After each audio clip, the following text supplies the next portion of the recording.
Listeners, I see Michael already smiling. He anticipates what I will say. My good friend. And I put my head on a block and I offer Mr.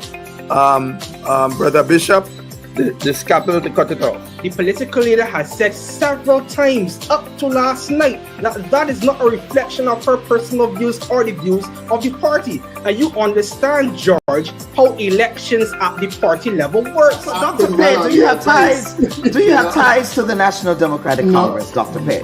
Or rather, were you commissioned by the NDC to use that information because it seems interesting that a lot of your advice is very consistent with what was said. Brilliant. And good luck with everything. You too, man. May the best candidate win in the town of St. George. But kill on. Yes. You is a tongue man too, so stop at that. Tell everybody you are a tongue man too. We are a people who have always aspired for more. Who've always aspired to do better. Who've always accepted that not because your mother didn't go to secondary school, you should go. It has always been the other way around. You should aspire. You've been there for a long time. Want to be queen of St. Andrews, but yet the problems around you you're not seeing. You can't pray yourself out of the problems in St. Andrews. Some persons were getting pension after 2 terms in office, right? And the persons that work for 26 years plus not getting anything. It's just unfair. God is good and God looks after me. You know, not just my wife is no longer here, so both herself and the father up there are looking after me very, very well indeed. Not a few people that you pick up by the side of the road to run an election, to run in an election. These are not people that you mustered up and you pulled together a few months before you think an election is going to call and you say we want to win an election, so let's come together. We seek the truth. Would you be handing your resignation to the Minister of Culture tomorrow, sir? No, I will not. The leader of the opposition, you have accused your government, sir, of using the Grenada Development Bank to facilitate the financing of personal loans for certain government ministers. The other side is in no position to talk about those issues, and I will leave it there. We discover new perspectives. You know his leadership style, and so many are saying, why are you coming now to talk about those issues? Now is the time to speak. You have the right to decide who will take over. And you met with Dr. Mitchell, and perhaps you might want to confirm what that meeting was about in your response. But Dr. Mitchell, like myself, are Grenadians. We ask the right questions. Why was there no report on the work done of the commission? And how is this new committee different from the commission that was initially established back in 2022? So who are these elements that are using you? I'm disappointed in my political leader. And why is that animating those political conversations now? This is a very interesting question. The Bubb Report with Dr. Kellon Bubb. Thought-provoking, truthful, unbiased, and truly original reporting.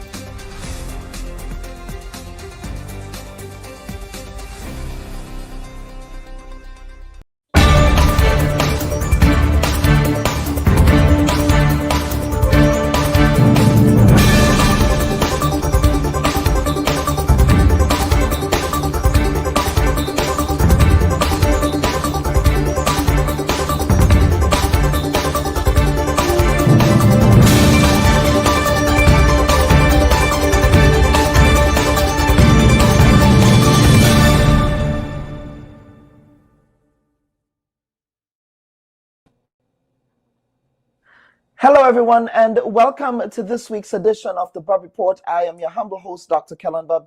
We're happy that you can join us this week for yet another edition of the program in this, our 5th year of programming. Of course, in 2025, we do have a special announcement, and we want you to stay tuned for that special announcement concerning an event that the Bubb Report will be hosting on the occasion of its 5th anniversary in St. George's, Grenada. So please stay tuned into our platforms for more information on that special event that we will be hosting mid-year. Of course, there would also be a very special high-profile guest coming into Grenada for that event, So please continue to watch the space for more information on this. Now for this week's editorial. Now, climate change impacts gripped the globe in 2024, with cascading impacts from mountain peaks to ocean depths and on communities, economies, and the environment. Now, the year 2024 was the warmest on record, capping a decade of unprecedented heat fueled by human activities, according to the World Meteorological Organization. Now, greenhouse gas levels continue to grow to record observed highs, locking in even more heat for the foreseeable future. In fact, since 2023, the Earth was 1.5 degrees Celsius higher than pre-industrial times, crossing a critical barrier into temperatures never experienced by human civilizations. The slogan 1.5 to stay alive is no longer an unavoidable target. The target is here, with deadly consequences to boot. Now, throughout last year, a series of reports from the World Meteorological Organization highlighted the rapid pace of climate change and its far-reaching impacts on every aspect of sustainable development. Climate change intensified 26 to 29 weather events studied by World Weather that killed at least 3,700 people globally and displaced millions. One of those weather events, of course, was the devastating and deadly and dangerous Hurricane Beryl that impacted the sister islands of Carriacou and northern Grenada. Now, according to a report from World Weather as well, the climate change added 41 days of dangerous heat last year, harming human health and ecosystems. Now, according to the report entitled When Risks Become Reality, quote, extreme weather in 2024 worldwide, natural disasters caused by losses of up to $320 billion, of which $140 billion were insured. The overall losses, and even more so, the insured losses were considerably higher than the inflation-adjusted averages for the past 10 to 30 years. In terms of insured losses, it was the third most expensive year on record. In terms of total losses, 2024 ranks fifth on the cost scale since 1980. Weather catastrophes were responsible for 93% of overall losses and 97% of insured losses. Now, around 11,000 people also lost their lives in other parts of Asia as a result of natural disasters last year, significantly fewer than the average. Hardly any other year has made the consequences of global warming so clear, with an average annual temperature reaching around 1.5 degrees above pre-industrial levels for the first time in human history. And of course, 2024 will surpass the previous record from 2023. This therefore makes the past 11 years the warmest since the beginning of systematic record keeping. And the impact of man-made climate change on weather disasters has been proven many times over by research. In many regions, severe thunderstorms and heavy rainfall are becoming more frequent and more extreme. And although tropical cyclones are not generally increasing in number, the proportion of extreme cyclones and hurricanes continue to grow. They in turn are rapidly intensifying and bringing intense precipitation with them. Now, sadly, what we are now witnessing in California has become the norm and will continue to be the norm for the rest of our lives on this planet. And finally, the Bubb Report pauses to remember two Caribbean sons who transitioned last week.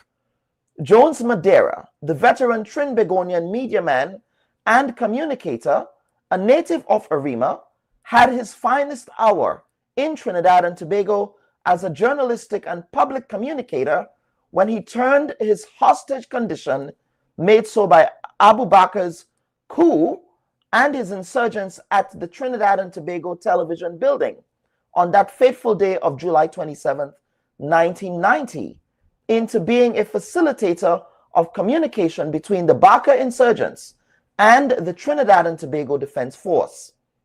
Now, over in Grenada, the McIntyre family and the business community is mourning the loss of renowned entrepreneur Michael McIntyre, who was the proprietor of McIntyre Brothers, a family-owned car dealership on Maurice Bishop Highway. McIntyre also served as chairman of the Grenada Airports Authority and played a key role in attracting airlift to Grenada from key source markets. He was also instrumental in attracting the Sandals resorts to the island, owing to his close ties with the late Gordon Butch Stewart, the founder of the Sandals brand. May these two gentlemen rest in peace, and may their memories be a blessing. Folks, this is the Bubb Report. Please remember to like and share this week's live stream, and we'll be back for the very first segment of the program. Please stand by. And viewers and listeners, welcome back to this week's edition of the Bubb Report. We're happy that you can stay with us. Again, please remember to like and share this week's live stream, and you can catch a repeat broadcast of the Bubb Report on GBN television this Wednesday at 5 p.m. Now, this year, the St. Joseph's Convent St. George's, which is Grenada's oldest academic institution, announced a series of activities to celebrate its 150th anniversary, which commences on the 25th of this month. Now, the theme and anniversary logo celebrating 150 years of sisterhood and service were unveiled on the 11th of November, which was the feast day of Anne-Marie Javoué, the foundress of the Sisters of St. Joseph's Cluny. Of course, the Sisters of St. Joseph's Cluny were the ones who founded the St. Joseph's Convent. Now, the 150th anniversary logo was designed by a Form 3 student, Tyler Cox, and it represents more than the anniversary.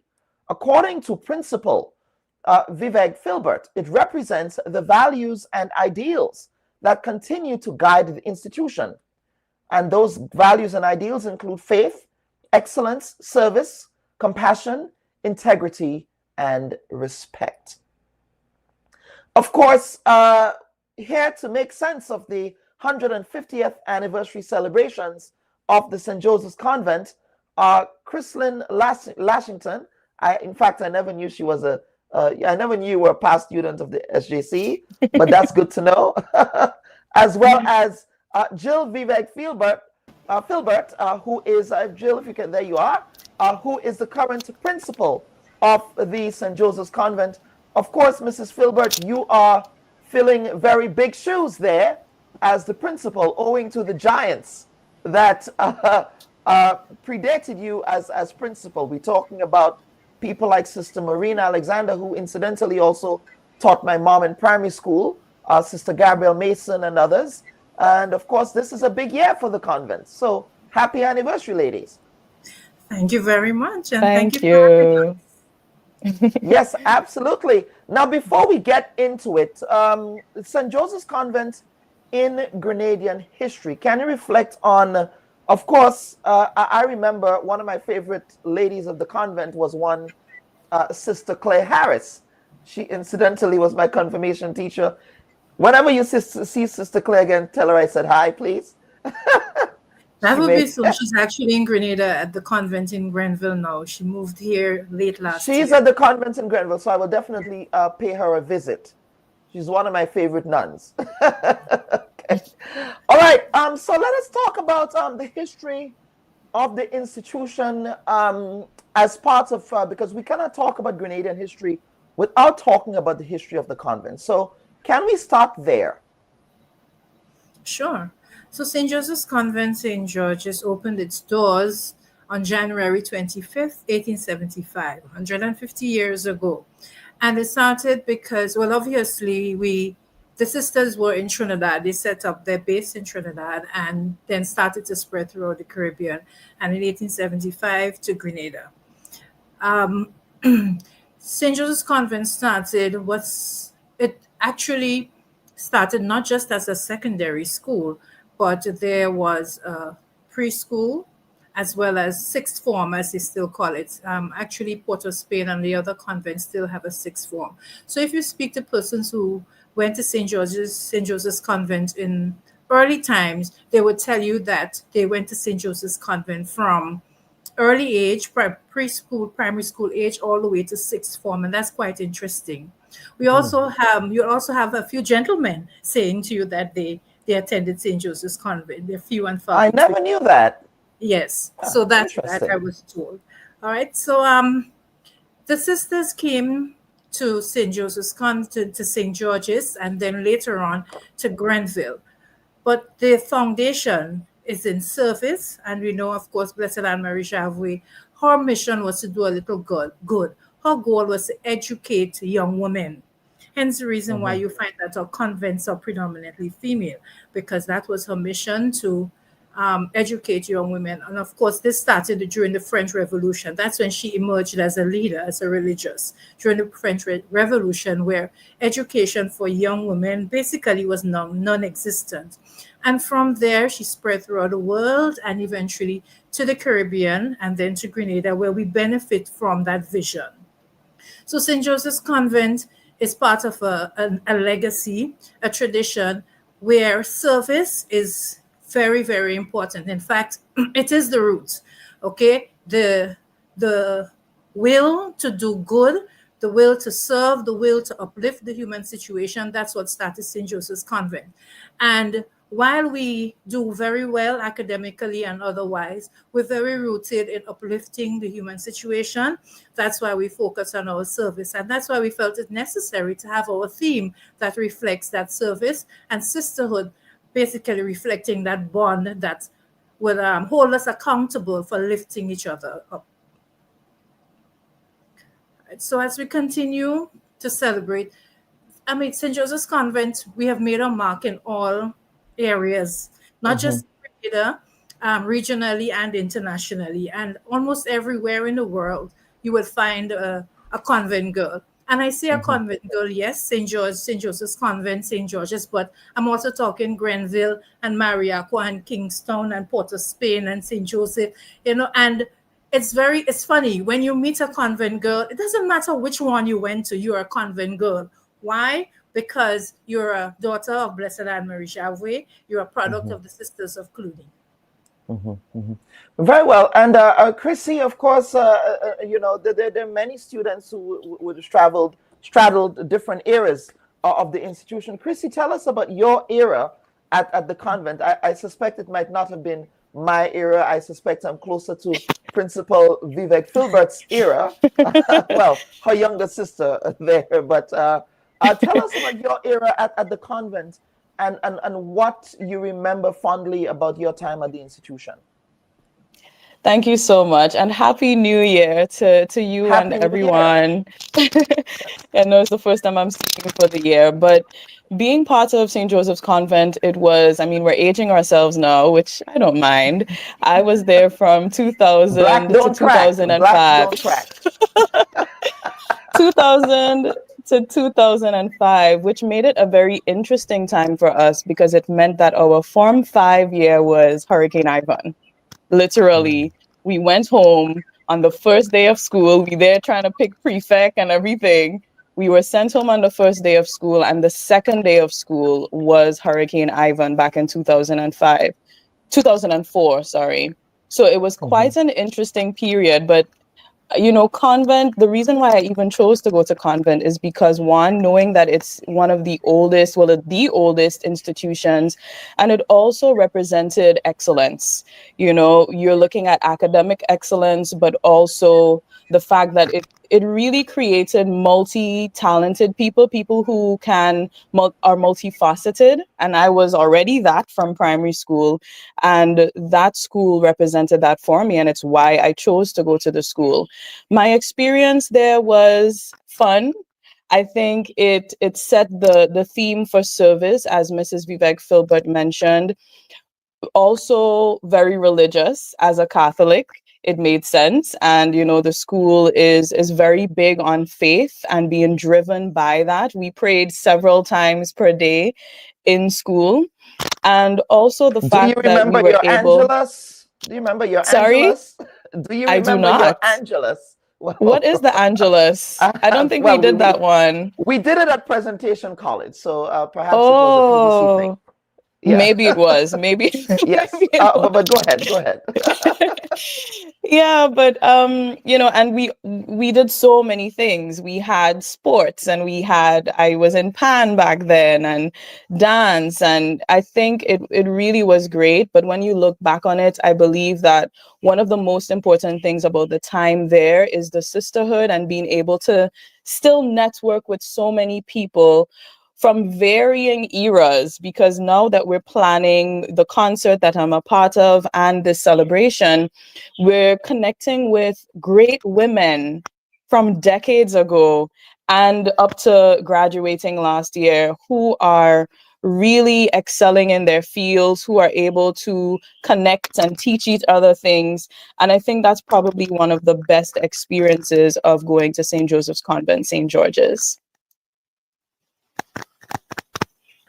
Absolutely. And Ms. Filbert, you have, of course, the distinction of not only attended the institution, but you also have the distinction of emerging from a teacher at the institution to the principal. And as I said in the lead up, those are very big shoes to fill. Talk to us about your memories as a student and, of course, before you got into education. Okay, great. First of all, my siblings before me, my two sisters, went to Anglican High School. So it was expected that Jill will go to Anglican High School as well. But Jill passed for St. Joseph's Convent, and Mommy said, okay, well, and that was my first choice. Being a past people of Mother Rose, everybody wanted to go to Convent. And getting there, well, before that, I interacted with sisters. The Clooney sisters were principal at St.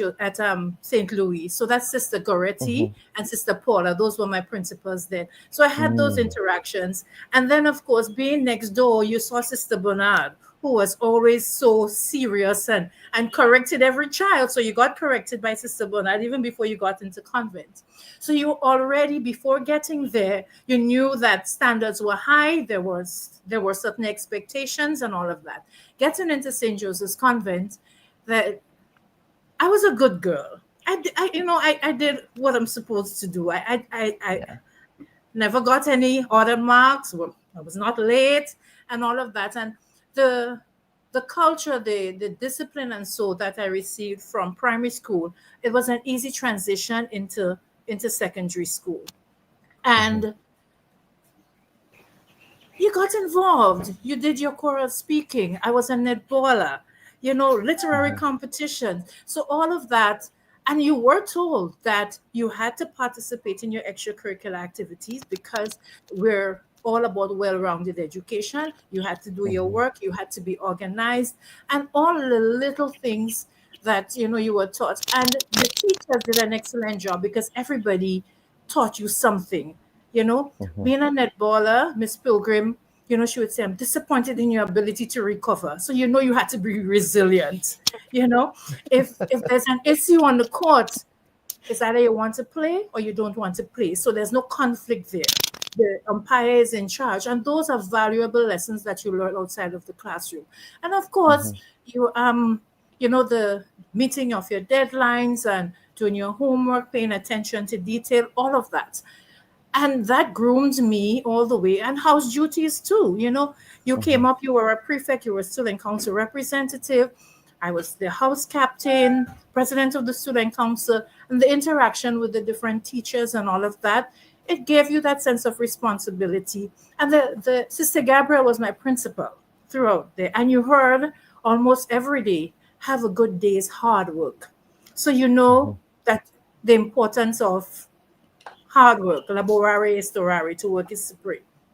And she also repeated to us daily, almost, the consciousness of well-doing. All doing is, ample reward, So you're not looking for any reward. You're not looking for anything. You just know that you have to do what you have to do. And that is what happened to me when I got on staff. There was work to be done, you do it. And my mother always said too, you do not measure work. If it has to be done, then you do it. Don't look left, don't look right. All right. And at St. Joseph's Convent, you are taught to do whatever needs to be done. My principal, when I started working with Sister Gabrielle. So I worked under Sister Gabrielle. I worked under Sister Maureen.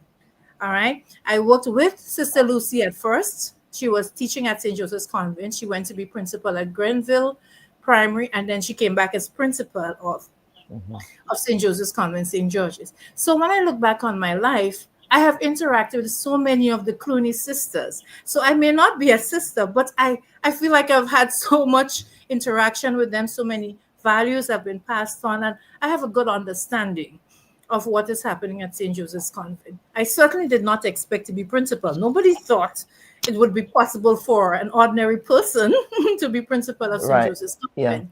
You know, but I am humbled, and how I look at it is, again, if it has to be done, I'll do it. Once I'm able, I'm going to put my best foot forward, and I have excellent support from the staff as well as from other members of the community, PTA, past pupils like Chrissy, and you know, so it makes it easier. It's a challenge, you know. There are some very difficult days, but at the end of it all, when you look back and you say, thank God, because you know God is with you and He's giving you the strength and the grace to keep going. Absolutely. Chrissy, is there anything else you wish to add to what was just articulated? Well, I remember Ms. Vivek was my math teacher in Form 2. And she was a great teacher. And I'm learning so much. You were literally a model convent girl, it seems, while you were going to school. So it's nice to know. I can't say I didn't get any order marks. I definitely did. There was something that you guys did at the convent. I'm trying to remember the name of it now. House notes? House notes, yes. Yes. I heard about that, and I'm saying, what was that about? The school, I would say Convent is very competitive academically, as well as in sports, as well as in the arts, and as well as discipline. And House Notes was one of those things where all 4 houses, so red, yellow, blue, green, just as other schools would have, and they have their individual names. And we would have a compilation of your points in a sense. So it's almost a point system for doing good, quote unquote, and doing bad, quote unquote, right? So if you were great in terms of punctuality, if you were great in your schoolwork, and the converse side of that, those points were accumulated, and then based on how each house does, there's a house that wins overall, and there would be a good side and there'd be a bad side. So you literally have to walk up in front of the entire school.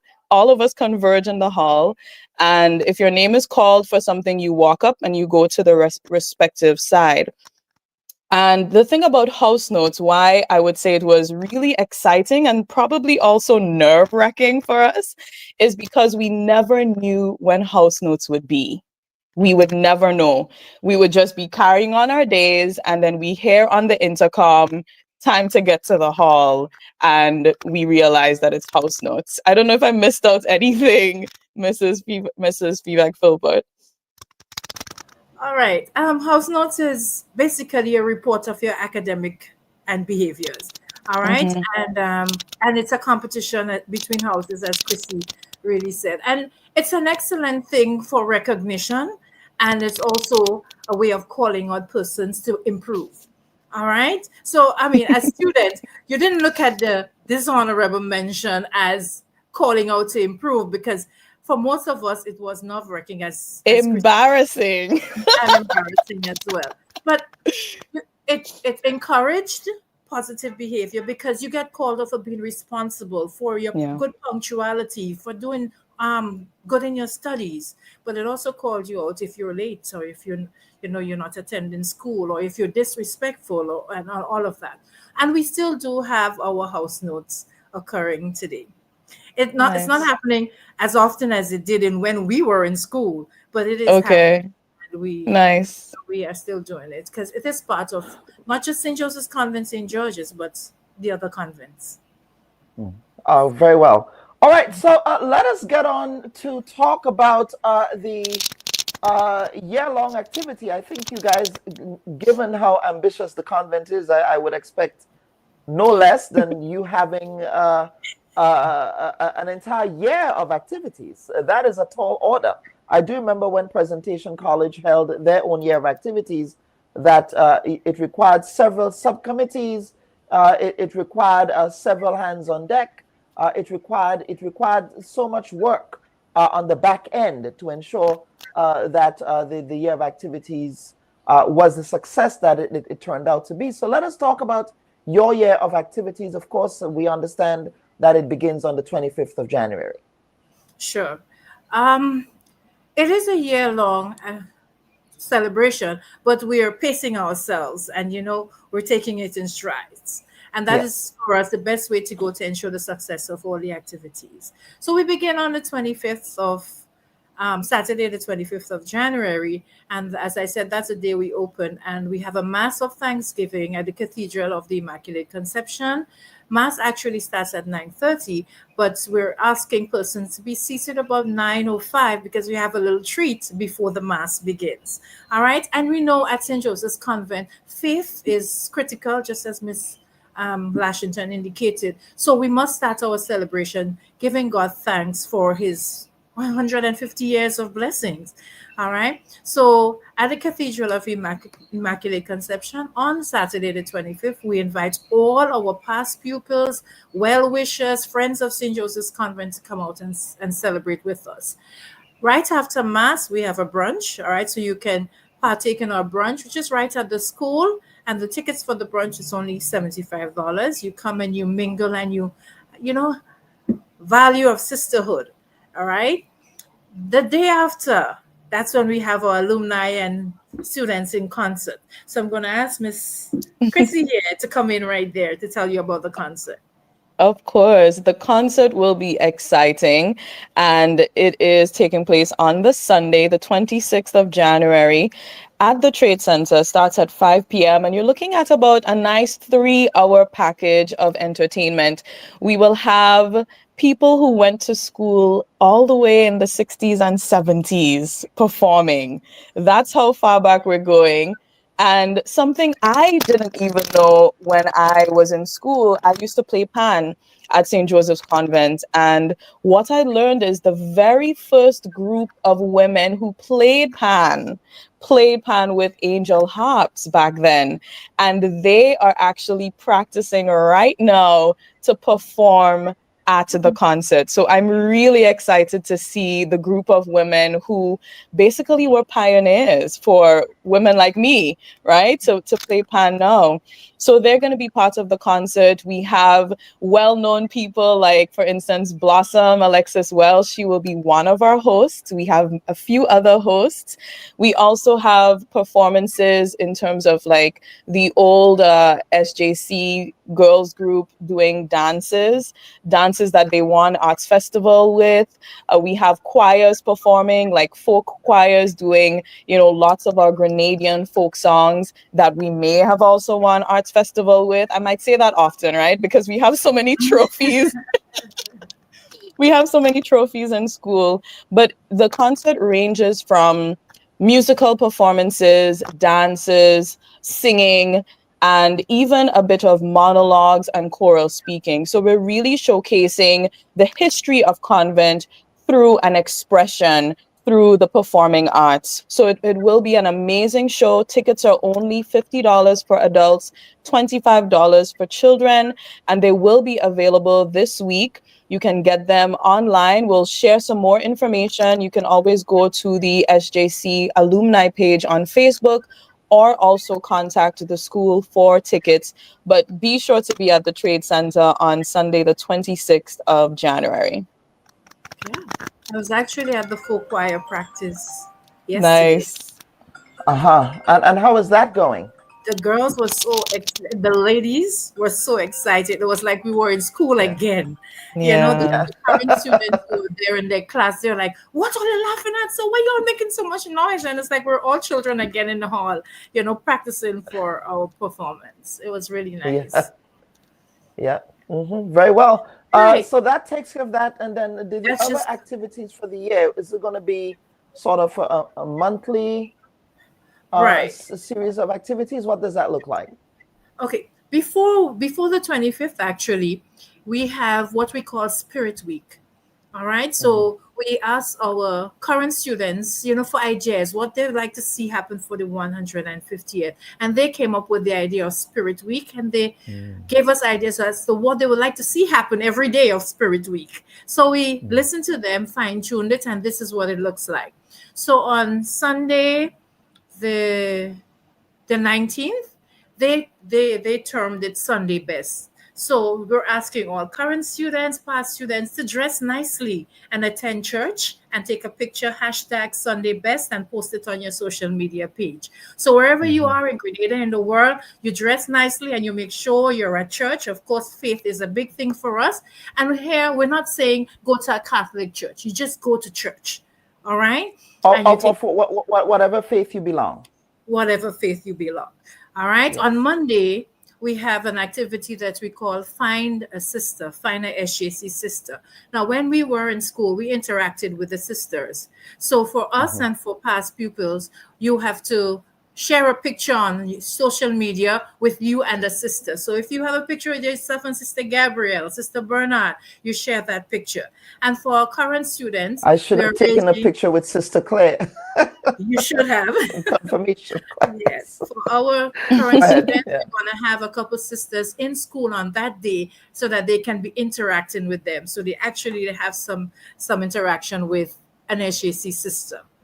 On Tuesday, memories and moments, and we ask that you share pictures again of your memories and find a moment. So you may want to connect with a sister, a friend that you have not seen, have a drink, have lunch, go out in the afternoon, share a picture. So create a memory, share a moment on that Tuesday.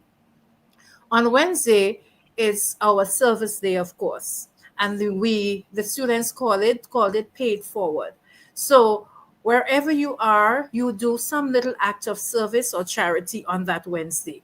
All right. So it could be paying a visit to somebody who's unwell, delivering a care package, whatever little act of service on that day, paid forward. On Thursday, since of course we're well-rounded, health must be part of it. So it's called Health and Wellness Journey. Okay. So if you are somebody who exercises, who goes to the gym, share a picture of your workout. If you eat healthy, share your plates on Facebook. All right. So be conscious of your health and wellness and do something that will enhance such. At the school level, we'll have a health walk. All right. For the students, just a little walk to get them up and going. You know that our young people these days are not big on anything physical unless you push them. All right. So we're going to make sure we have something for them on that day. On Friday, it's called Ties That Bind. So all SJC past pupils, we're asking you to wear your tie to work, wear your tie, just wear your tie. All right. And the current students would be involved in a march. All right. And I'm saying current student because we want to ensure that the students in the school as well as the past pupils are involved in all the activities. So we're going to organize a march through St. George's to alert persons, to sensitize persons that St. Joseph's Convent is celebrating. And we want our past pupils who are in and around to join us on the march. If you're at your workplace, come out and wave at us with your tie, so that will be exciting. And then in the afternoon, in the evening, there's an after-work lime at Yacht Club where we can all gather together and socialize and share a drink. And by the way, we have 2 drinks that will be on the mocktail menu just for us. It's called 150 or 150 and 150 plus. 150 is the mocktail and 150 plus is the cocktail. So that's at Yacht Club in the evening that's Friday the 24th, the day before the Mass. So that was the Spirit Week, and the idea, as I said, came from the students, and we're hoping that everyone will participate in Spirit Week so that it will be a success and people will see us and know and hear what's happening. All right. Now, following this whole week, which is very, very exciting week, on the 2nd of February, Sunday, the 2nd of February, we have a Tea with a Difference. Call it a high tea. And that will be at the Trade Center Annex. That's from 3:00 in the afternoon. So we expect persons to dress nicely with their fascinators, and so we're going to have a really nice experience at our tea That's Sunday, the 2nd of February. And as Chrissy indicated, you can find the information. It's available on our Facebook page. We'll be sharing the information, sharing flyers so that you can keep abreast with what's happening. All right.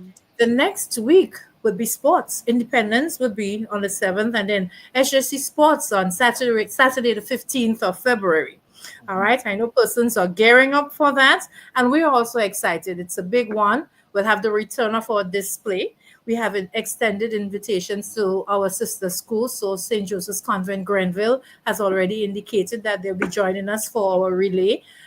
St. Joseph's Convent, Kingston, has also indicated that their team will be in. All right. We're awaiting response from the other persons, but we're very happy to have other persons take part in our annual sports meet. All right. Later on in the year, we have a gala. All right, that we will have a gala and award ceremony. We'll also have an alumni fair. So we call it an alumni fair because we want to showcase all our alumni who are in business in whatever field. So at that fair, you will have every alumni student who, let's say, has a food business, is a lawyer, is in medicine, so that you can actually come, and it will be a sort of community service too. So you can tap into some of the services that we offer at St. Joseph's Convent, and that is in August. So as I said, we're taking it in strides so that all our events will be successful. So when we execute our first round, then we're going to focus on the second round of events, and we're of course going to be letting you know what is happening via all our platforms or social media platforms, and of course using news networks and so like yours, Dr. Bob. And of course using resources like the marketing guru we have here. Yes. Mr. Chrissy. Yes. Is there anything else that we missed, Chrissy, there that you want to add to? How can past students stay engaged? I know these days everything is virtual, everything is digital and whatnot. So how can past students be informed of these wonderful series of activities you intend to have? Of course, it's so exciting. This is just the first bit of it in the year, and there's more to come. And if anyone wants to join in, if they want to volunteer, be a part of it, know where to get tickets, they can follow the page on Facebook, St. Joseph's Convent, St. George. And they can also follow on Instagram, which is SJCSG.GD. So SG representing St. George, right? So St. Joseph Convent, St. George on Facebook, and of course SJCSG.GD on Instagram. So that's where they'll get all the information on what's happening. Of course, the school is available as a resource as well in case you're close by or perhaps you have someone attending the school. Yes, we also share information on their other alumni pages. So if you're part of the other alumni, the New York page and all of that, we'll also share information with them so you can get it there. Information will also be available on our website. It should be up and running this week. It's www.sjc150.com. All right, www.sjc150.com. It should be up and running this week. Very well, very well. This is important information. Of course, folks in the diaspora, you've gotten some very important information here. So those of you ex-convent ladies in the diaspora, I suspect you would want to get involved in all of those activities as well. And it's funny, as you say diaspora, there's actually people flying in to be part of the concert as well. So that's something we're really excited about. Do you know their names off the top of your head, Mrs. Vivek? I think NAFFA is one of those. Yes. Yes. Carol Jarvis, Carol Washington. I think Carol is coming in. Carol Loban, yeah. Yes, we Loban, knew I believe, her as Carol Washington back in the day. Yes. Okay. We're aging ourselves here, Chrissy. Just one of the things I forgot to mention. In our initial planning, our past pupils came up with the idea of 150 for 150. So it's an initiative where we're actually asking each past pupil to give $1 for every year we're celebrating. So it's 150 for 150. All right. So they felt it fit that, so we have a project and execute a project to mark our 150th anniversary. And to do that project, we would need the support of our past pupils. So again, the initiative is 150 for 150, where we're asking each past pupil to give $150 towards the school. Again, to do that, to donate, the information will be available on our page. It will be a Republic Bank account, and we're also using GoToFet as well. All right. The idea is to have a resource center built for women so that we can continue to serve our community in one way or another. So that's very well. Ladies, thank you so much. Of course, you will be keeping us abreast as to the progress of these activities as they continue. Again, the Bubb Report would be more than happy to cover those important activities as they occur throughout the year. So thank you again for appearing on this week's edition of the program. Thank you for having us. Thank you. Absolutely. Thanks for having us, and happy anniversary to all Convent girls. Yes, happy 150th. Yes, absolutely. Viewers and listeners, this is the Bubb Report. We're going to take a quick break and come back for the second segment of the program, where we'll be keeping an eye on developments in the Republic of Trinidad and Tobago. Please stand by. Should your loved ones pass on, they deserve to be treated with dignity. And at S.A. Johnson Funeral Home, we can provide you with that service. We can take you every step of the way during your sorrowful moments.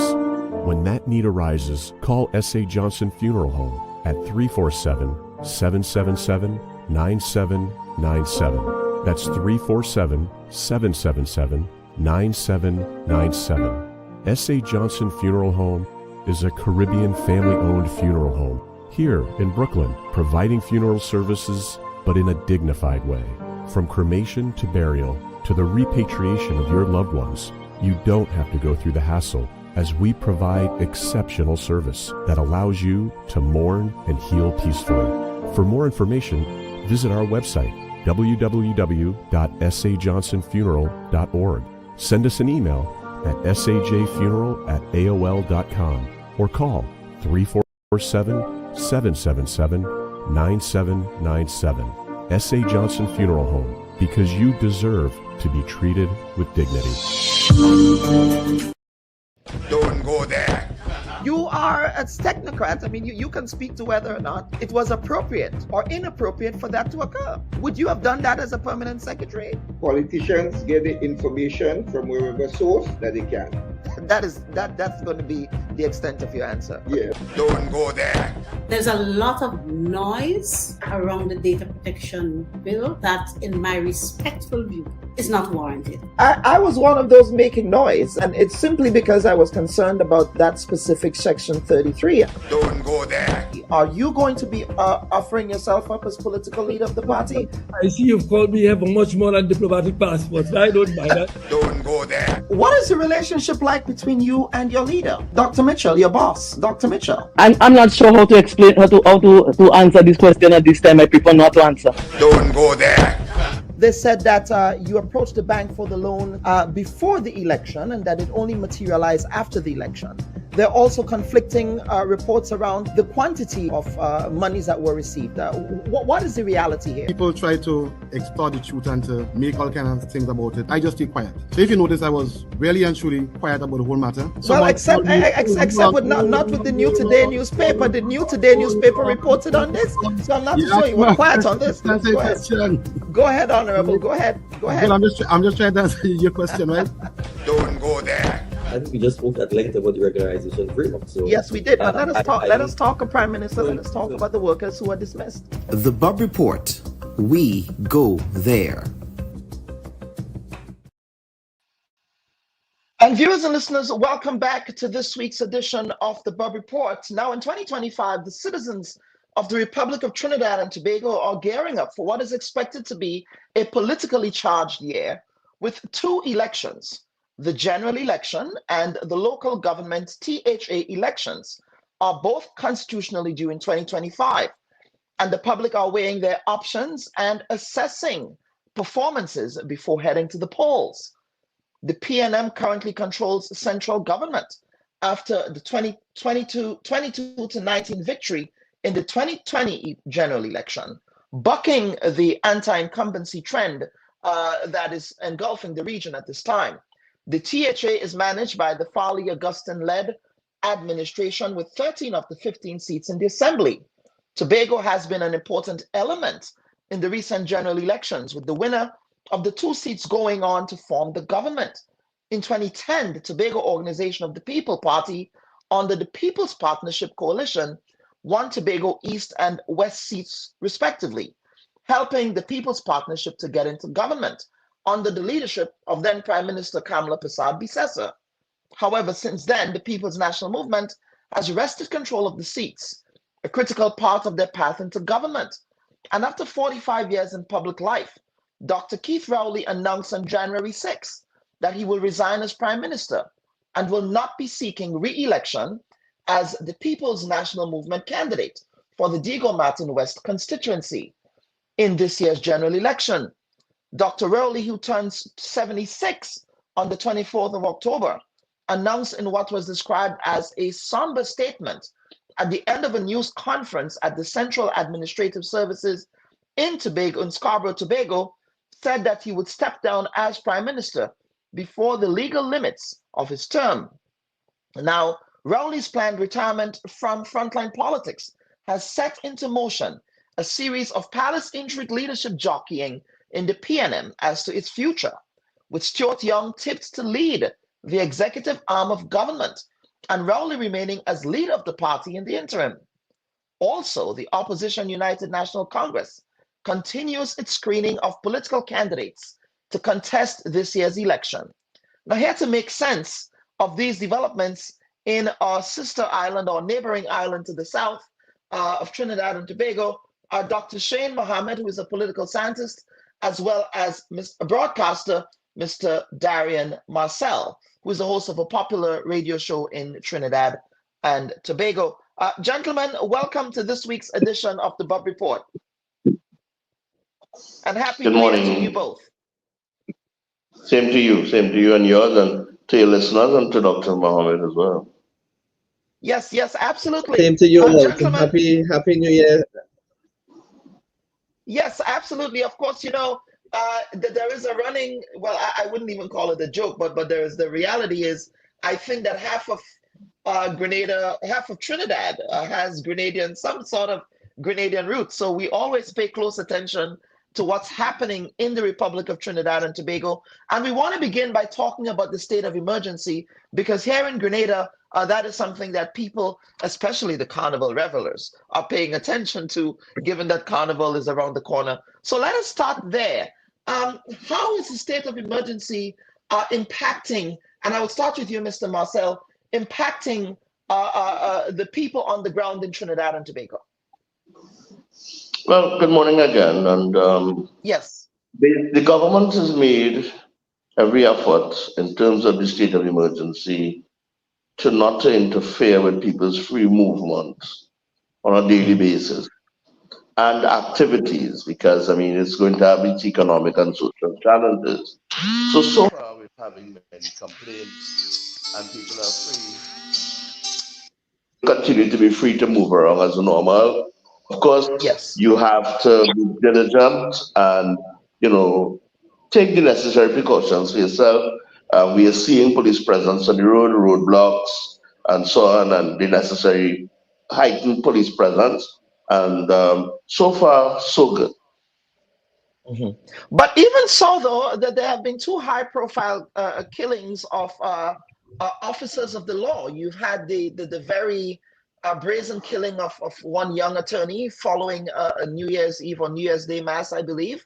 And then recently, I believe 2 days ago, another attorney was killed in a home invasion. So what I'm asking is, what is the impact of this state of emergency?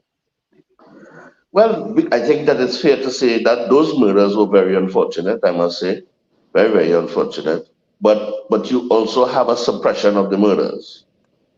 The police, based on the curfew and what they're allowed to do, have been making a number of searches with warrants and they're without warrants. They're searching. They're reporting from time to time about the search and finding of guns and ammunition. I think it was sometime last week. The commissioner of police indicated that they are having some measure of success. And Yeah. Go ahead. And they're also reporting confiscating and finding a number of guns and ammunition. We've not had a comprehensive report from the authorities in terms of what exactly they have found, the extent of what they have found in terms of gun and ammunition, neither who have been detained and so on. I think it is tomorrow, Monday, the government is going to the parliament to ask for an extension, I believe. And hopefully, probably by then, we would get a report from either the Prime Minister's head of the National Security Council or the minister or the ministers. But that's what the extent of what I know. Very well. Dr. Mohammed, the state of emergency, I believe that is, and again, you know, Trinidad, and I may get in trouble for saying this in Grenada, but Trinidad is one of the I'm not hearing you. I'm not hearing you. I don't know why. You're not hearing me. Okay. Dr. Mohammed, you can hear me, yes?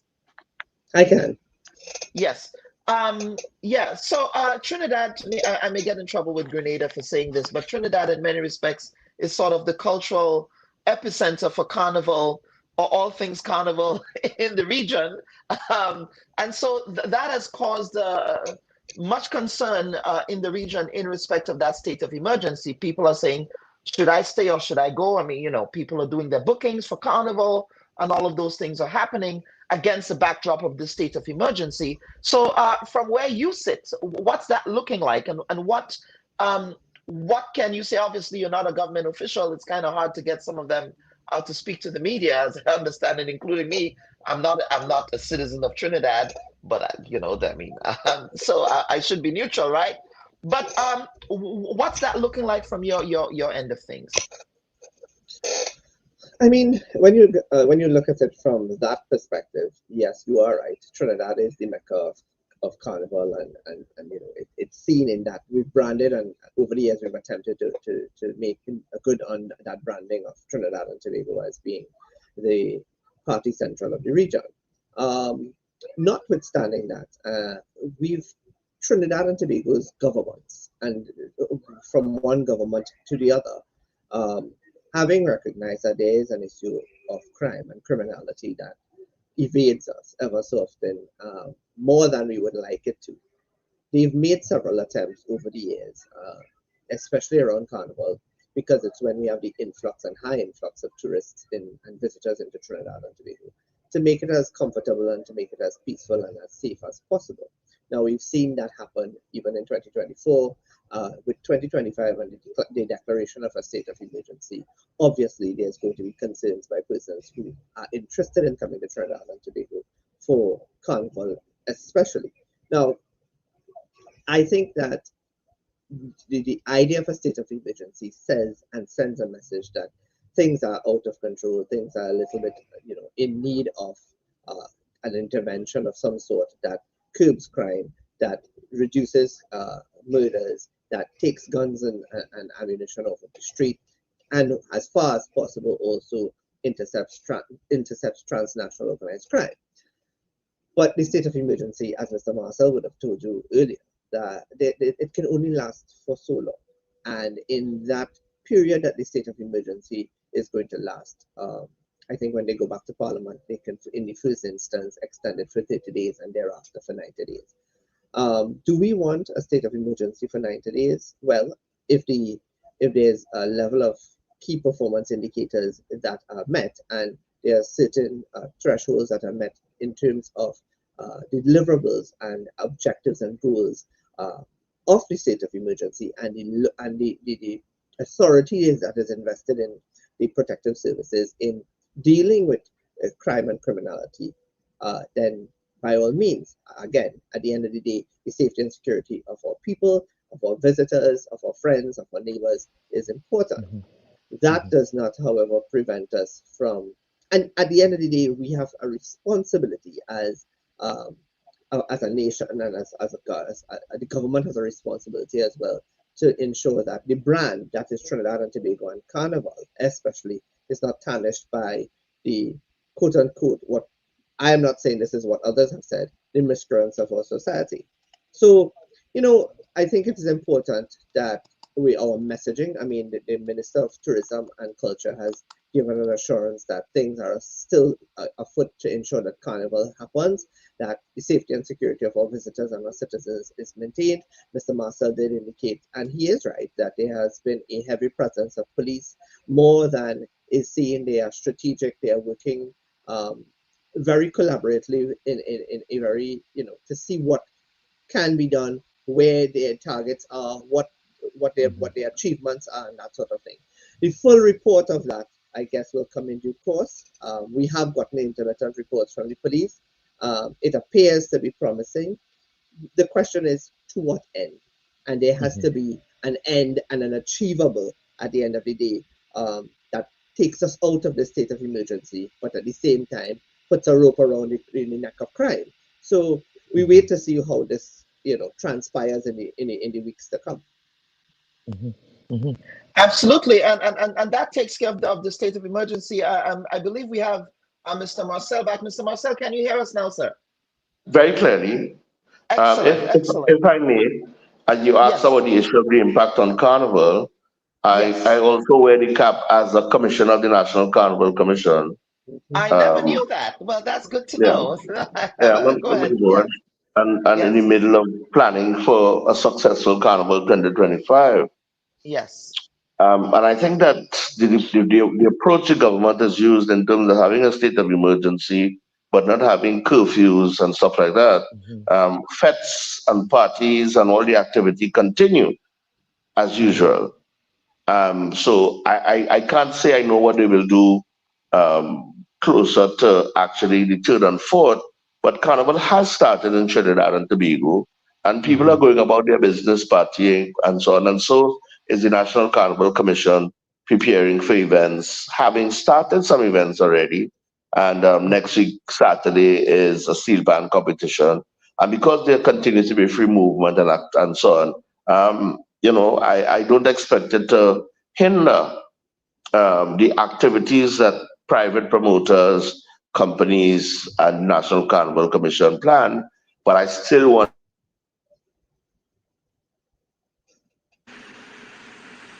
I think we lost Mr. Marcel there. No, but just to pick up from what Mr. Marcel go ahead, Dr. He's Mohammed. very right. He made a very good point about the importance of persons being vigilant, and there's only so much that can be done. And to the credit of those FET promoters and the National Carnival Commission and the agencies that are involved in Carnival and Carnival activities, they have incorporated as best as possible the presence of police and patrols and even the incorporating private security firms into the activities to ensure the safety and security of citizens and persons who are engaging in the fetting season. So he's right. He's very right about that. And not too far from where I live, there's the Exodus Steel Pan Yard, and they are practicing their steel pan competition.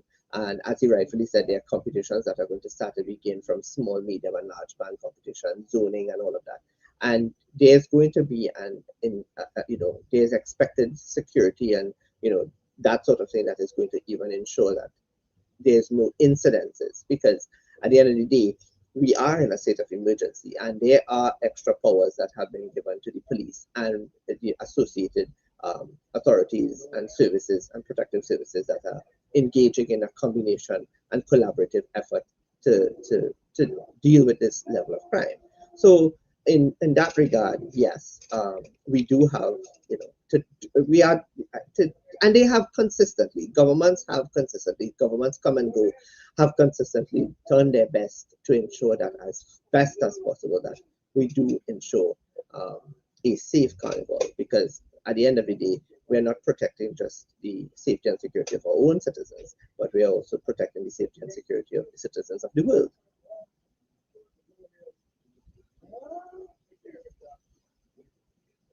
And of course, as young brother said, take it easy, let them do the work. So we can chalk that up there You can use that metaphor for a Carnival as well. Take it easy, so allow the security forces to do their work. Now, let us get on to the substantive conversation of the day. Dr. Mohammed, I see you smiling here. And that is the Rowley resignation. And I think, quite frankly, I think that was the January surprise. They talk about October surprises, but I believe that was the January surprise that threw everyone off a bit, didn't it? I wasn't surprised. And there's nothing, to be honest with you, Dr. Rowley has for some time been indicating that he has intentions to retire from active politics, and he had said this from the inception of his prime ministership from 2020 onwards. It was just a matter of when he had decided that he had gotten to the point where the time had reached for him to literally, actually, exit the frontline politics and go into political retirement. Now, my argument has always been, and for those who are concerned about Dr. Rowley's retirement and the gap that exists and the leadership crisis that we're plunged into, and none of that exists because no one man is tied to the job of prime minister. And prime ministership, one can get up one morning and decide, well, they've really had enough, or they could ponder on it over a couple of months. They could look at it over a period of years and decide that at a certain point in time of my career, at the stage of my life, I am prepared to hand over the reins after I've done what I needed to do as best as possible, served in the capacity as best as possible. And when the time is right, and I feel that I've reached the point where the party and the government is in a place of stability, that I can hand over the reins. And that's exactly what Dr. Rowley has done. He has indicated that there's a timeline that he's working with, which I am, by my own personal timelines. Yes, he said right after Carnival. I say let's give him to the 31st of March. So before the first quarter, by the end of the first quarter of 2024, Dr. Rowley would exit as Prime Minister and take his place as maybe a backbencher until such time the new Prime Minister decides that the election date is right and appropriate, right? So there's no surprise in terms of, Dr. Rowley just getting up one morning and deciding that, this is it, and he's done and he's had enough. He's given us a timeline. I think it's a reasonable timeline, to be quite fair to him. I think he's kept his word. He said that his intentions was always to demit office at some point in time, and that's exactly what he has done. He has set the timeline for all of us. He's made it very clear. He's been very transparent with the media. He said to them what he looks as a tentative timeline to look at. There are certain projects, obviously, there are certain portfolios that he holds regionally, CARICOM-wise. There are certain responsibilities that he has. He also made it very clear. He said, as Prime Minister at this stage of the game, there are certain things that he would be able to sign off on or complete or achieve quite easily, rather than leave it for a new Prime Minister to do. And his intention is to complete those tasks. And then there will be a smooth transition from one Prime Minister to the next. Mr. Marcel, I'm glad we have you back here. So we just started to get into the conversation of Prime Minister Dr. Keith Rowley's decision to demit the office of Prime Minister. What I did not mention is that I believe Dr. Rowley bucks a trend in the Caribbean where leaders, they get so caught up in the comforts of power that they choose not to go. And Dr. Rowley, in many respects, I believe, has bucked that trend. So, Mr. Marcel, what say you? What is the ground saying about Dr. Rowley's decision to serve 2 terms and get out of the way and allow a new generation of leaders to serve? Well, let's not forget Mr. P.J. Patterson. Of Jamaica as well, correct? Yes. Yeah, don't forget that. He walked away from office, right, and he handed to a new leader. I think it's honorable, and I think it's fair.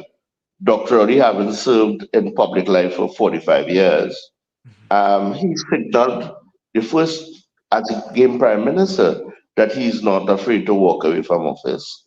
And then in 2020, he signaled that that will be his last term. People on the ground many PNM supporters generally and others are not happy to see him go, but I'm getting the sense that they respect it. Of course, there are those who say he should have gone a long time. And that too is a view expressed by some. The manner in which he has the mid-office as prime minister, many people surprised, shocked, because you're correct. It is not something that happens globally in the manner in which Dr. Roddy did this. So it speaks to the man's integrity, it speaks to his honor, it speaks to his stately behavior and so on. You know, he's not prepared to hold on to office and die in office. And we respect that. And he has clearly, by what the choice he has recommended and the party and the government has embraced, he spent time looking for a replacement, and he spent time grooming people, and it happened that Stuart Young came out on top. Dr. Ali has made a lot of effort to give a lot of young people the opportunity to come into government and give them opportunity to grow and learn to govern the country. He has invested a lot of effort into younger people, women, and so on, and at all levels, and not just the cabinet. You look around at boards where they made appointments and so on. He has invested a lot in our young people. So I think he's done an excellent job in that regard. And while some people start to see him go, I think they respect it. At 75, he has put the cards on the table. At 75, he wants to spend time with his family. And his goats. I understand he has goats as well, and he has a farm. And he has, in Trinidad and Tobago, he has a farm with goats and some nice birds as well, fowl and so on. So, you know, he is into that, and that allowed the man to go into ride out into the sunset. Yeah, but let us talk about the sort of the palace intrigue, and I'll get to you, Dr. Mohammed, with this question that surrounds Dr. Rowley's the decision to demit office, and that is the manner in which the PNM that is the parliamentary caucus now, the legislative caucus, not so much the rank and file of the party, is going about the process of replacing Dr. Rowley as political leader. That seems to have become a bone of contention of it all, that they're not allowing the rank and file of the party to make that decision, but the parliamentary caucus to make that decision. And can you speak, the second part of that question has to do with the role of the president in advising and consenting to the decision of the parliamentary caucus, that based on the votes of the parliamentary caucus, that Mr. Stuart Young will be the prime minister. So I think that at this stage as of last night, and the developments coming out of Balize House and the sitting of the General Council last night, I think there's no issue at this point in time. I mean, I agree with Mr. Marcel 100%. Dr. Rowley, I've always said, I maintain this.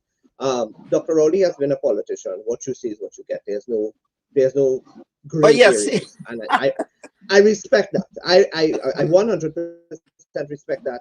What you see is what you get. He does not pretend. Yeah. If he's angry, he's angry. If he's upset, he's upset. If he's adamant, he's adamant. He says he calls a bone, right? And in this instance, he did. He's entitled. You know, there are those who prior to him, this last night's General Council meeting, they had a concern. There was this concern, and I saw it as an unnecessary concern because it has happened before. It can happen again. It exists in Trinidad and Tobago before, about the duality of leadership. Well, why doesn't he, to be prime minister of the party, of the country? Sorry, you must be leader of the party. But that's not necessarily so by virtue of the Constitution. And I think when the parliamentary caucus went on retreat last week, or earlier this week, in fact, and they got the opportunity to vote, I think what Dr. Rowley was doing was putting it out there that, and just as Mr. Marcel said, I believe that Dr. Rowley, from from the get-go, he started to look for young people within the party structure that could carry on the legacy of the party and could function as officers of the party, and then also effectively function as ministers in a government. And by his own admission, when he spoke to the media, he said that there were certain attributes that he found in Mr. Young that he found to be consistent with in someone becoming prime minister, leading the country and leading the party. And he had a close relationship with Mr. Young when he became minister in the office of the prime minister. So obviously there would have been some political grooming and coaching and mentoring and training and whatnot. And obviously he would have given from giving him the opportunity to act as prime minister as well. He had given him the opportunity to take the role and come into his own and see how he would function. And well, we've seen how he has functioned. There's the argument that he may very well be a protege of Dr. Rowley. I think Mr. Young now has to come in. He has some time to come into his own and to convince the population otherwise by whatever means, mechanisms, methods, approaches, communication strategies, whatever policies are implemented, if any, that are different to his predecessor. So that's one. Two, giving the parliamentary caucus the opportunity to have a conversation, a discussion, and a vote as to what who is available. We saw that that eventually the law and the constitution was interpreted accurately, which means that where there is no undisputed leader, as in a political leader, available, that the party with the majority of seats in the parliament must indicate to the president that they fully support a particular individual for prime ministership. And as of last night, it is clear that Mr. Young has secured 21 signatures for the post of prime minister. And when the time arises, Her Excellency, the president will be informed that via letter, via notice, via conversation with Dr. Rowley or whoever the case may be, that Mr. Young has secured the support of 21 members, 21 members of parliament, including himself, for the post of prime minister, and then the law kicks in and she appoints him as prime minister. And there's a smooth transition from one prime minister to the next. I think that aspect of it is very clear. I think that there was concern about leadership of the party, and to be quite honest with you, the prerogative is Dr. Rowley's to decide when he relinquishes the political leadership of the PNM, because he's there for a specific term of office, and that term of office does not expire until 2026. So it is now for Dr. Rowley to start deciding when that time will be, and how much of his role in the party will be relinquished to those that are more than capable. He has 4 deputy political leaders, a chairman and general secretary, lady vice chairman, all part of the executive council of the party. So I think the Trinidadians and Tobagonians are concerned about the duality of leadership, and the duality of leadership can exist in any political system, especially the Westminster system.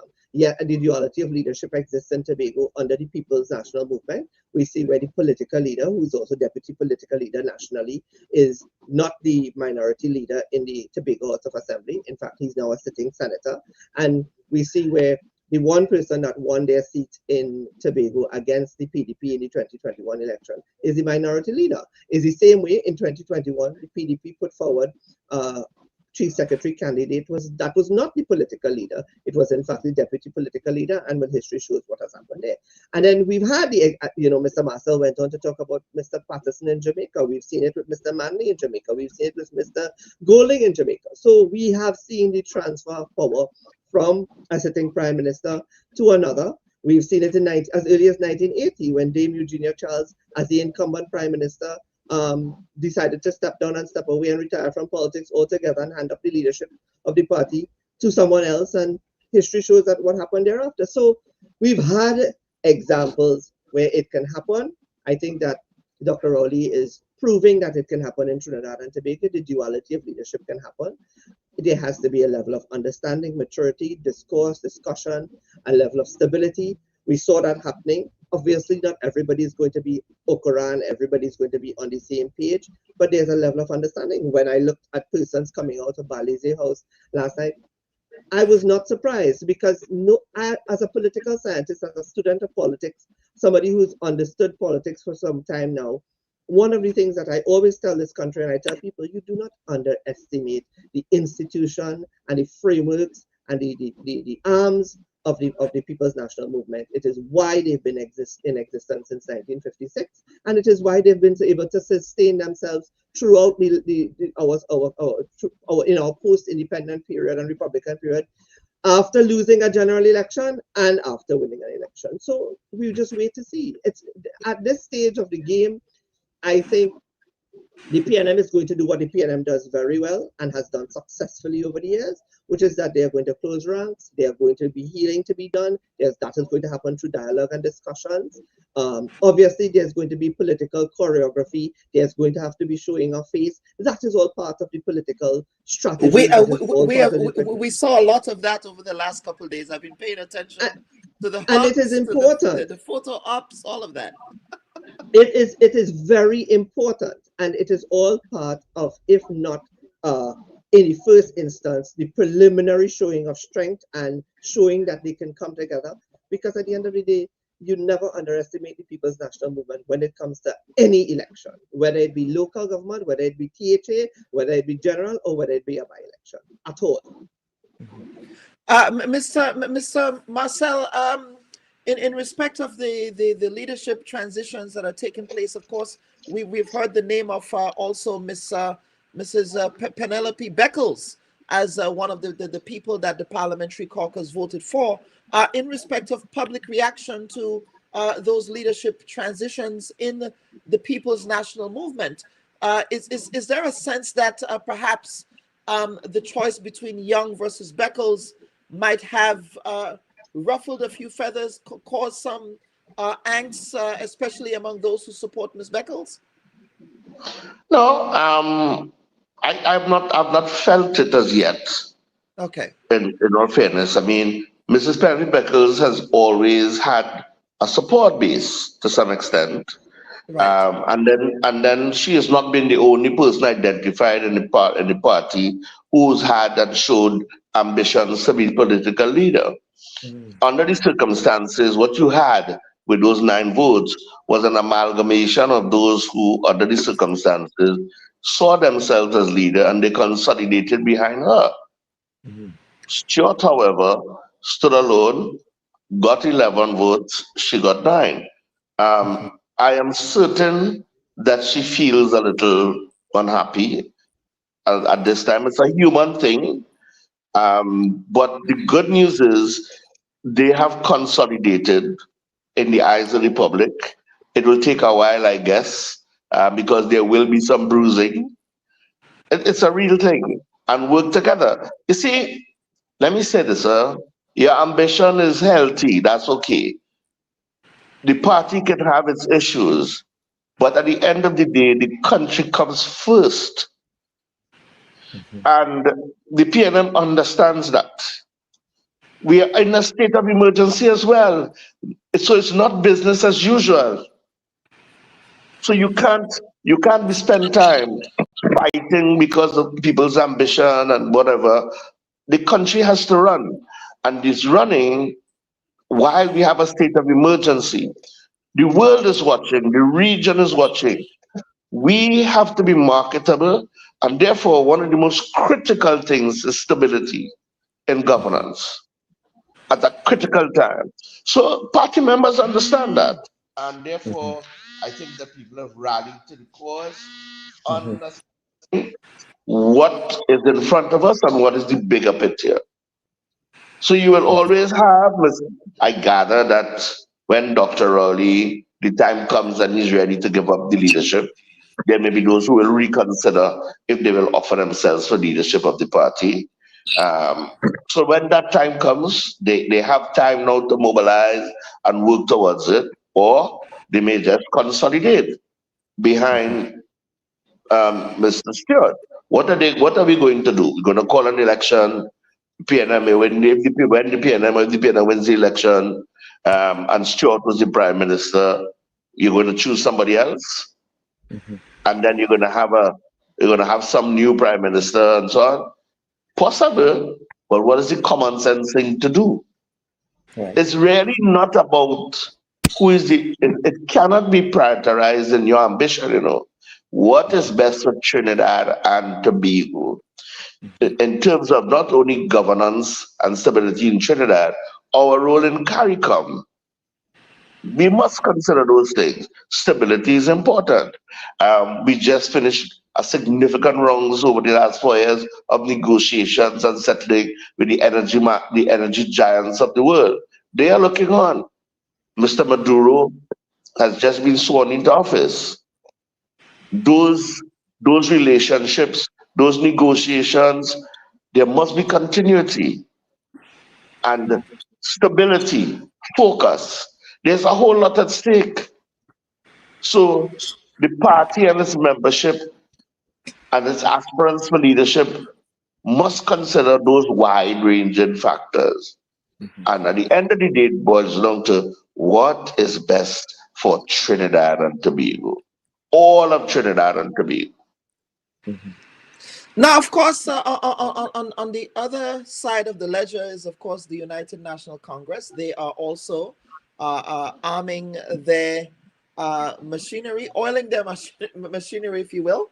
They're having their, shall we say, the screening of candidates, continuing that started last year. Of course, Kamala Prasad-Bissessar, the leader of the opposition, is not necessarily going anywhere as the leader of the party, but she seemed to be trying to put a coalition together in the same way that they did back in 2015, trying to put the band back together. Dr. Mohammed, what's happening on that front? And looking at the election that is to happen, how prepared is the UNC this time around? Have they learned from 2020? Time is really going fast. From the lessons of their loss in 2020, and are we seeing ways in which they're implementing new strategies for confronting this upcoming election? Well, to be the long and the short answer to that is one can only hope, right? And you know, I just wanted to take up from what Mr. Marcel says, is that yes, he's right in regard to the future of the party in terms of the future of the PNM and how it is interlinked with the future of the UNC. And I've been saying from the inception of this whole transition period from Dr. Rowley to Mr. Young and whatever happens thereafter, is that the UNC has to do better than it did in 2020. Obviously, that's one. Two, and if in fact it is positioning itself to provide or present a very strong challenge to the People's National Movement administration, and quite possibly under the dual leadership of Dr. Rowley and Mr. Young, then the work is cut out for them. You know, Mr. Young said something last night when he was exiting Barley's Day House, and he said, "Look, just wait and watch and see what the PNM is about to do, and look out for Team PNM." Now, listen. At the end of the day, Team PNM has always and will and always has been able to recuperate, and you know, as Mr. Marcel says, it has been able to put aside its differences and close ranks and do what needs to do in the interest of the party and the country at heart. Now, the job for the UNC is, given everything that has happened in the last 10 years of governance, and given the fact that Mr. Young is now younger, he is, he's gotten the training ground for prime ministership. He's taken a fresh face, if you will, operations of the government. Then, in the absence of, and again, there's a question about whether Mrs. Prasad-Bissessar should step down and all of that. The question does not arise because Dr. Rowley's ability, Dr. Rowley's choice to step down is the same as Mrs. Prasad-Bissessar's choice to step down. It is a personal choice that is dependent, and it is left to the characteristics, the behaviors, the mindset, the personality, the belief system, the values, etc. of the individual, right? So I will never say that Dr. Rowley should go now as political leader, because he's in a term of office, and when the time comes, he will do what is necessary, and the party will go through its transition from one leader to the next, however it is done. For Mrs. Persad and the UNC, they have to present, they have HAVE, capital letters underlined and bold, and must present a credible lineup of brilliance, of character, of charisma, of youth, of competence, ability, skills, in order to unseat the PNM. And the only way to do that is not treating it as if this is business as usual. The only way to do this is to ensure that they treat the PNM as and Mr. Young as a very strong competitor. I'm getting some feedback there. Yes, we are adjusting that now. Sorry about that. Yeah, okay. Go ahead. So at the end of the day, the onus is on the opposition and the UNC to provide a credible and a strong and competent team of people that can engender public trust and confidence beyond how it was done and beyond what they were able to do in 2020 in the general election. So it's not an easy task, and they can't simply just look at the PNM and take the quote-unquote instability, because that has come to an end as of last night. And I like how the word that Mr. Marcel has used. Any bruising that would have been suffered between Dr. Rowley's announcement as to leave the prime ministership up until last night, and in the days to come, and in the weeks to come, those bruises has to be very quickly mended, and new strategies must be sought after and looked at and assessed by those who are aspiring to lead the PNM.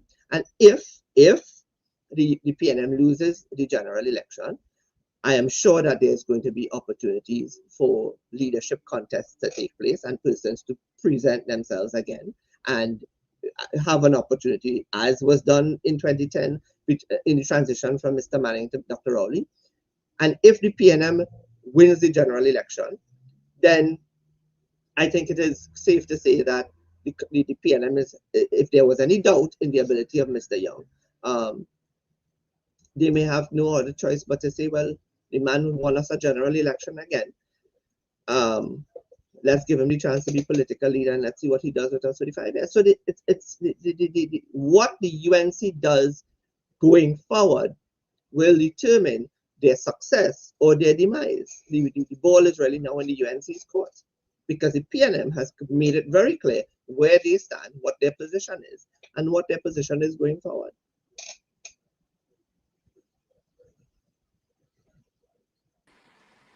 I think we temporarily lost connection, but we are back now. We are back. Sorry about that. And of course, we do have some questions, audience questions that we will get to as well from our viewers. But Mr. Marcel, I wanted you to chime in on, again, the question of the UNC. Of course, we know that elections in Trinidad and Tobago historically have always been, it comes down to particular, what you guys call the marginal. So will this be a factor as well in looking at what would occur for this upcoming election? Yes, the marginals remain the marginals. I'm not seeing anything changing significantly with that. Choice of candidates will be important. Political strategy will be important. The strategies you use in 2010 and 2015 may not apply at this point in time. So don't just pull out and dust off and put on the ground to do it. That's not how it's going to work. Both the PNM and the UNC have to be concerned about that. The UNC continues to have for an extended period of infighting, and with sitting members of parliament and their concerns expressed last year and the year before, 2023, about the leadership of the UNC. Ms. Kamla Persad has put that to the test offered them the opportunity. They went into internal direction and she won.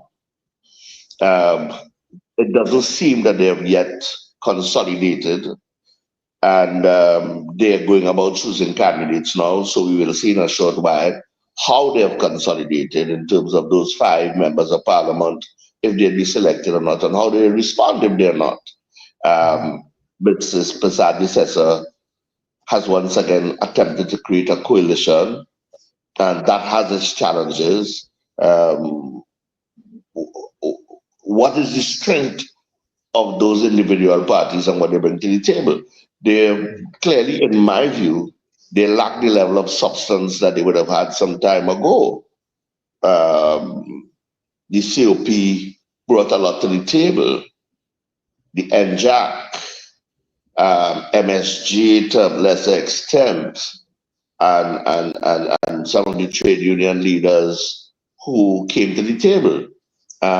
They've all waned over time. The trade union leaders no longer command that kind of support. Some of them have been put out of office. Some of them are on the verge of being removed as well. The PP, and they just don't have that quality. Ms. Prasad, I mean, the UNC has to look at the changing dynamics in the country. You must look at that. And the country needs a strong and a responsible opposition, whoever forms that after the next election. It is critical, it is important. They have created a perception about themselves that when it comes to the parliament and voting on legislation, not cooperating. And it's not about the effect of the legislation, it's just that not to make the government look good. The country is not comfortable with that, it's not healthy. However, they have their job to do, and they must understand where we are as a country. Now, it's unfortunate, the utterances and statements of Ms. Kamala Persad-Bissessar, party before country before party go to hell. What does that mean? And that's a question she is going to have to answer, and the UNC is going to have to answer going down the road when it comes to crunch time. But they must put their house in order if they are to give themselves a chance of winning the next election. You understand? They must do that as a competitor in the race. I'm not seeing any other competitors on the landscape that is a threat or is going to be competing at all between. So it's going to be a two-party race, and the UNC has brought on board some coalition parties. I said there are some choices of candidates. I question. There's a particular candidate that I'm impressed with. One so far, well, 2 of them actually. So I'm seeing some, but then I have questions about reality of the others. However, the UNC has a style of their own. Their supporters don't really raise too much questions about candidates. Whoever the leader put, that's it. PNM is very sort different. of a maximum leader type of approach. That is how I found it. I'm just curious, Mr. Marcel, I'm just curious, which 2 are you impressed with, so to speak? I know that you're going to ask. I know that you're going to ask. This is a Grenadian audience, so it's a safe space. I know that you're going to ask me that. Because I want to know if we're thinking alike. The candidate for San Fernando West, the former principal of Presidential College, he's going to have to answer some questions himself based on the current situation in the UNC. Is that a place you want to find yourself in light of the current thing? But he is a good candidate. The candidate for St. Joseph, in my view, is a good candidate. You understand? So that there's going to be what I consider to be good battles there.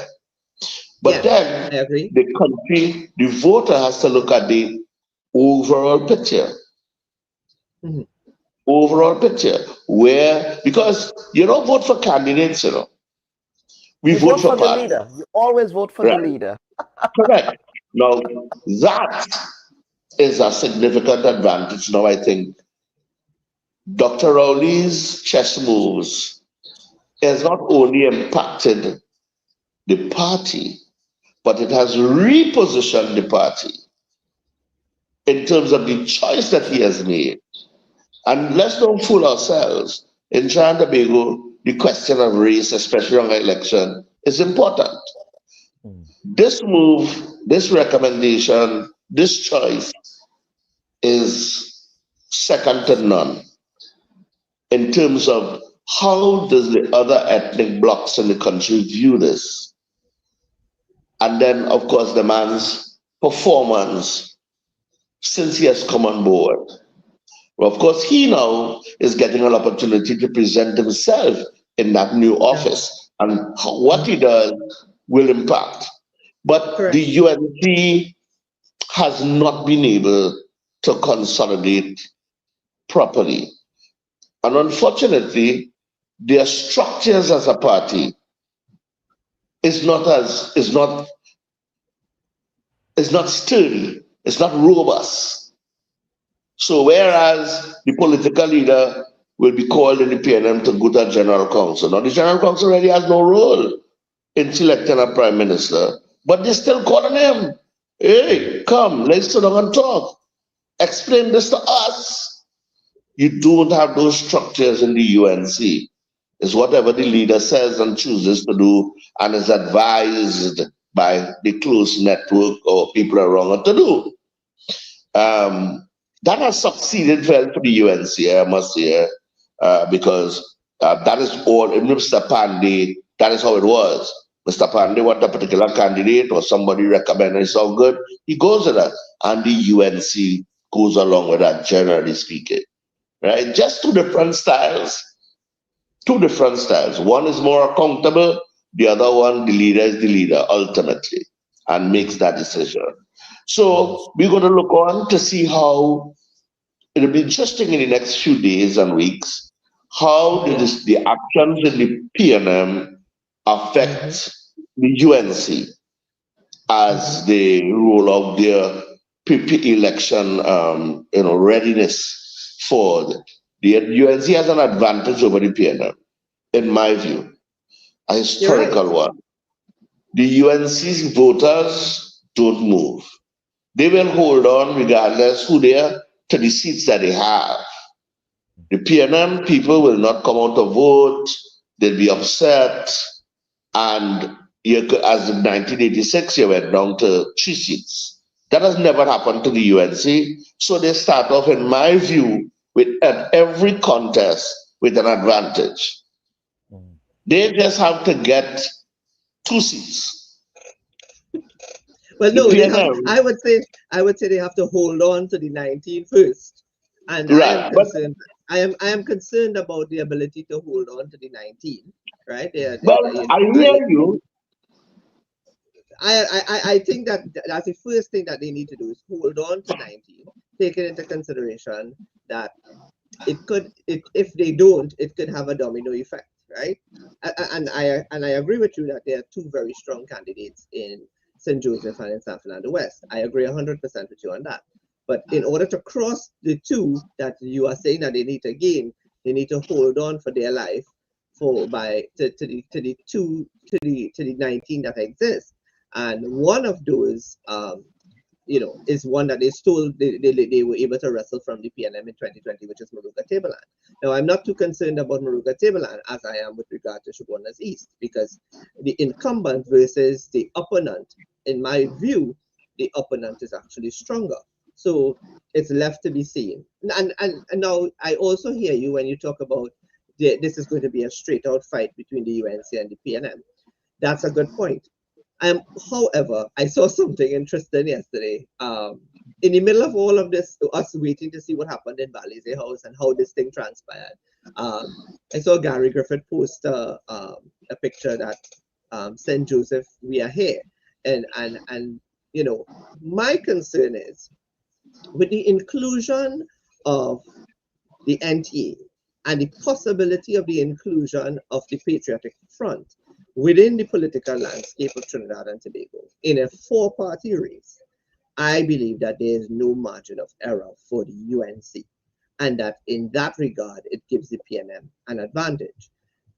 At some point in time during the course of Dr. Rowley's admission, his expression of interest to exit and the transition from Dr. Rowley to Mr. Young, I questioned and for a brief period, how was it going, the transitionary period going to work, what it was going to look like. After last night and Balize House, as you rightfully say, whether bruised or battered, whether hurt or whatever, the PNM has a majestic way of and a terrific and remarkable way of consolidating in the interest of country, interest of winning an election, in the interest of stability and that sort of thing. So the onus is really and truly on the UNC to put remarkable, consistently remarkable candidates throughout the length and breadth of the country, including in their safe seats as well. Because I think what also matches up is how does, when you look at the PNM stage and you look at the UNC stage, it must be one that you really and truly see a strong battle taking place. But I will not, because of the numbers aspect of it, I'm concerned about what impact, whether little or none, or whether big or medium size, the Patriotic Front will have in marginal seats, and well, if any at all, the NTA. I don't know how you feel about it. Mr. Marcel? Let's look at Tobago, for example, in the THA elections. The margins were very slim. 10 votes, 3 votes, 20 votes. In the THA election. Yes. In the general election on the East-West corridor, San Juan was closest, in my view, if I remember. No, it was St. Joseph was the closest, it was 800. Right. So let's look at those margins. If Gary Griffith, what we have to wait to see, and we look at the trends, in St. Joseph, who will Gary Griffith attract? Who will he attract?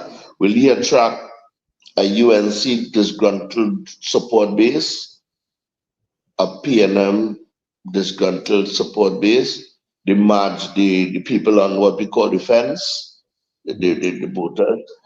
Because those people are important. And then you ask, who will hold your base there? Yeah. So both parties, the PNM and the UNC, have to continue to excite their voters. Correct. And then their candidates have to attract the people on the fence.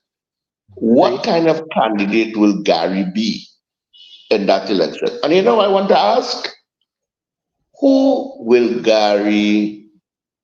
Gary fishing for? Who is he fishing for?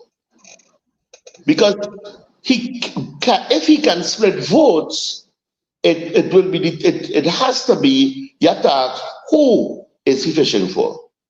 He has a fallout with the PNM. He has currently, we know he had a fallout with the UNC. With the UNC, and yes. So who is making up with him quietly behind the scenes, and who he's going to fish for? Because those 800 votes will make a difference. Yeah? But then that will also be impacted by what the leadership of both parties do going forward. Tomorrow is an interesting time in Trinidad because the parliament is going to come to discuss the state of emergency. Who handles that is important because crime remains a critical issue in the country, and I think it will be an election issue as well. Yeah? So the UNC has to make some serious decisions going forward in terms of how they will be perceived. And remember this, I'm putting this on the table. You're making the point about the relationship between Grenada and Trinidad and Tobago. Yes. CARICOM's comfort where the outcome of election in Trinidad and Tobago is important. The PNM, under Dr. Williams, Chambers, Manning, Rowley, has always prioritized that relationship. We have led in many regards, very important. Kamla Prasad says on the UNC, Trinidad and Tobago is not an ATM, this, that, and the other. We are in a period where CARICOM, for the first time in a long time, has come together. COVID probably did that even before. And they are positioning themselves as a bloc globally, negotiating energy, this, that, and the other. So the outcome of an election in Trinidad and Tobago is important for CARICOM, very important. Who is going to be mindful of that going forward and understand how you pitch your campaign, how do you sell yourself, is very, very important. And none of our islands could go it alone because we have Donald Trump in the White House. So we have to sit down as a bloc, a strong bloc, signaling to the world that we stand together as a bloc. The component of that bloc is important. So who Trinidad and Tobago elect as a government will affect that one way or the other.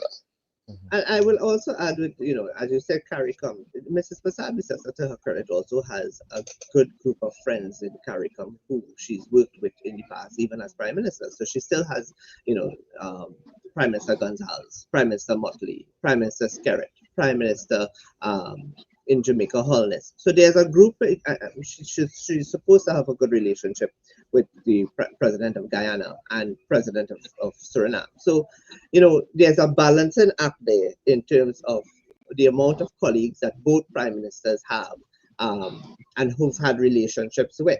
I am looking, Dr. Rowley is going to attend his last CARICOM Heads of Government on the 19th in Barbados, of which Prime Minister Motley is chair. And I will say this, I do believe that the next 6 months of her chairmanship, I think, is going to be one of the strongest tenures we've ever seen in the chair, and a prime minister chairing. And I do believe that she's one of the strongest personalities to deal with a Donald Trump as president of the United States as well. In the absence of an Angela Merkel in the European Union, there's a Mia Motley in the CARICOM, and I think that's a very important thing for us to all consider. I believe she has to tread carefully with Donald, though. Oh, definitely. She's been very aggressive on many fronts. That is not a fellow to be careless. Underestimated. But what do you think about it, Mr. Marcel? She is the type of person will call him Donald rather than Mr. President. No, her personality is awesome. Her personality is awesome. Yeah, for and sure. she can, I can see her disarming him, very nicely and having that kind of nice relationship. But it's important that we continue to stand together and build capacity going forward, because the blocks are being created, and we have to stand us together going forward. I totally agree with you. Yep. Let's quickly get to some audience comments. Emma Franklin is saying, good morning, Mr. Franklin. It says, that shows a sign of weakness on Dr. Rowley's part. Stepping down now, that's bad for PNM and Trinidad on a whole. He's offering a totally different take to what you gentlemen have offered here. I suspect you don't agree with that take. Listen, I argue this point, and I think for no prime minister, none of us are ever tied to a job till the end of our life. And when you take on the responsibility to get involved in politics, there are those who believe that they can die in the office and leave some level of leadership, some level of legacy, sorry.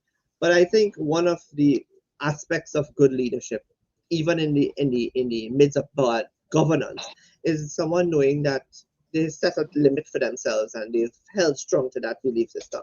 I don't think that Dr. Rowley is leaving us because we are on fire and things are bad.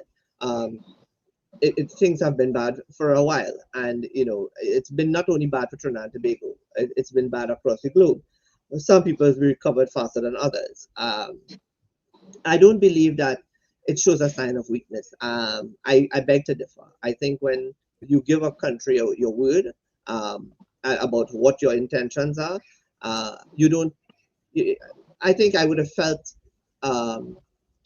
more disheartened or disappointed had he held on and led the PNM into a general election, and then whatever. He's transitioning from one to the next level. The party has shown that there's competence, expressed that there's competence. I would say the party has expressed that there's competence. Dr. Rowley has expressed that he has confidence in Mr. Young. The party has consolidated. Let's see, the ball is also in Mr. Young's court. As Mr. Marcel rightfully said, Mr. Young has the opportunity to now prove in the next couple of months whether he's capable or incapable of doing this on his own. But obviously, Dr. Rowley is going to be there to advise him, and he's going to be there as a point of reference. That's the safety net that he has. We'll see how it goes. But to say that, it was a bad thing, I don't see it as a bad thing. Mm-hmm. Leadership, good leadership is knowing when to leave. When to step aside. We have another comment from Mr. Atiba Mota. He's saying, good leaders don't give up in crisis. You got to set the house better before you leave. You can't leave too much pressure on the incoming leader. That's a sign of weakness. And of course, we have another comment, and that's in relation to another Keith. That is our Keith in Grenada. That's our Dr. Keith Mitchell in Grenada. Arthur Langan is saying, you guys should tell Keith Mitchell of Grenada that, meaning demitting office when it's time to go, because that has been a major debate in Grenada as well. I think that Grenada has done one of the most remarkable things in political history, which is that they've been able to shift dramatically from Keith Mitchell to Dickon Mitchell. And I think that leap and that ability to shift from one to the next has been something remarkable. I don't think that the Grenadians are prepared yet to move away from Prime Minister Mitchell Jr. So I think the message has been said. It's only for Mr. Mitchell Sr. to decide when he's going to give his party a chance to breathe and rejuvenate itself. So, that's left to be seen. But in terms of Dr. Rowley, I think the best thing that he could have done is let Mr. Young prove to the country whether he's capable or incapable in the next couple of months, and let the people decide rather than hoist. I think you have to give, if you really believe that someone has the mettle that you've observed behind closed doors and in certain quarters, let it come to the forefront and let us see how it is able to. I mean, talk is cheap, right? Talk is cheap. It is good. There's a lot of political choreography that I have termed it, but the metal isn't really seeing whether he's capable, and if he's not capable, the country will judge him by it in the next couple of months. At the end of the day, Dr. Rowley has said that the man that will call the election bell is Mr. Young and not himself. So let's wait and see if Mr. Young is as competent and is capable as Dr. Rowley has said. And I think we need to just look on and observe in that regard. I have my views. I think we should be mindful of something here that some people may be missing. First, let me say there was a comment before by one of your callers or whoever it was, Dr. Rowley leaving. It's strange enough, some of these same people have been asking Dr. Rowley to leave how long now? And now that he has walked away from the office of Prime Minister, they're unhappy. So that you can't please everybody. But one thing Dr. Rowley has positioned this for me so beautifully. While he is leaving the office of Prime Minister, until the election is called, he remains in the Parliament and in the Cabinet. So, but we don't know that. We don't know that. Mr. Marcel, we don't know if he's going to stay in the cabinet. To be in the cabinet, he has to maintain a ministerial portfolio, with or without. He could be a minister without portfolio, but with cabinet responsibility. So we are yet to see whether that will materialize. I don't get the impression. While that has not been said, while it hasn't been said, he still remains a member of the Parliament. Correct. So he's there as a resource to the government. Mm-hmm. The party is stable because he remains political leader. And, even when the election is called and we go into an election, he will be political leader. So, the party has leadership. Mr. Young has access to Dr. Rowley as Prime Minister, and when an election is called. I think that's a very healthy thing. And whether he stays in the cabinet, he remains a resource to the government. Yeah. So let's see how that goes. So there's no weakness there in my view.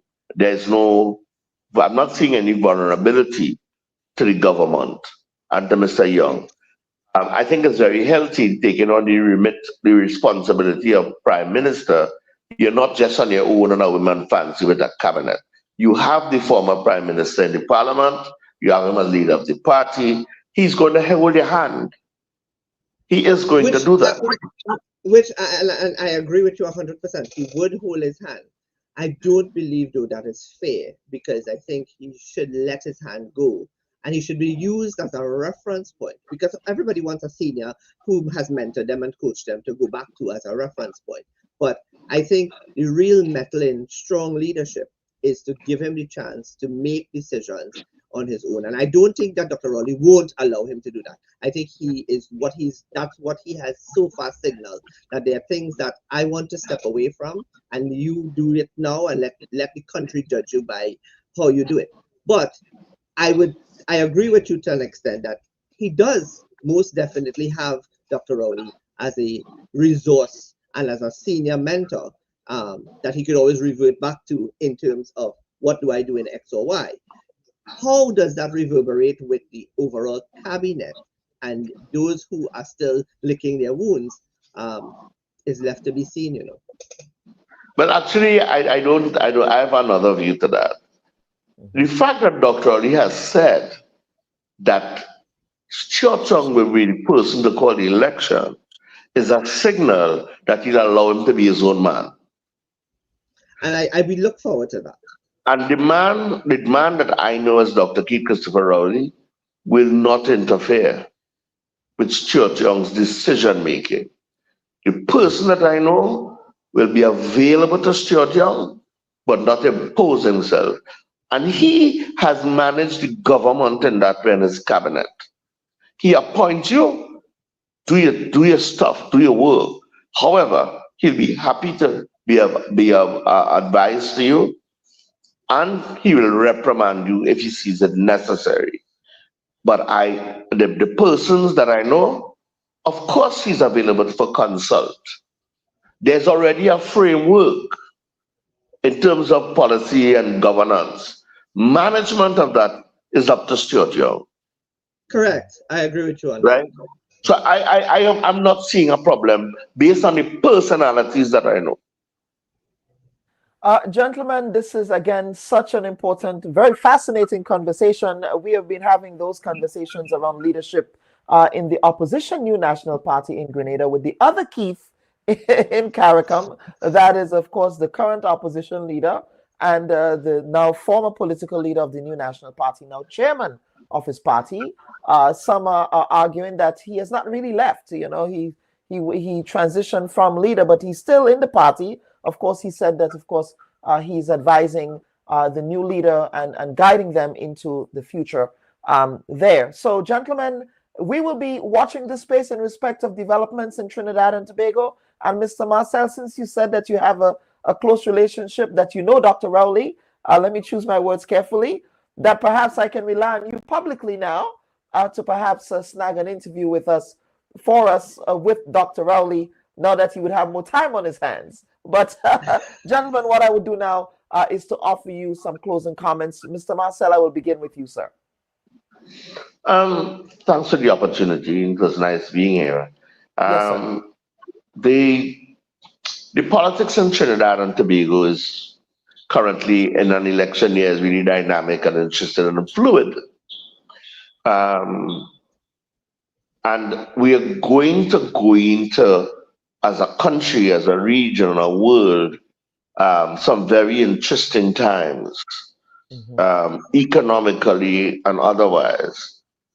those battles that continue to wage in Ukraine and so in the Middle East is having an impact on all of us. And so is global climate change and so on. It's having an impact. So it's important that we build relationships. And therefore, the outcome of elections in Trinidad and Tobago is very important in terms of navigating and treating with all of this. And therefore, we all have to take responsibility to pay attention to what is happening and to make the choices that will be in the interest of Trinidad and Tobago. And on a personal note, I've said it earlier, to me, what happens in Trinidad and Tobago will have a domino effect in the region, right? And therefore, I think that we need that narrative has to be put out there, because we can't, Trinidad and Tobago are seen as this standalone kind of approach. It will not work. It will not work.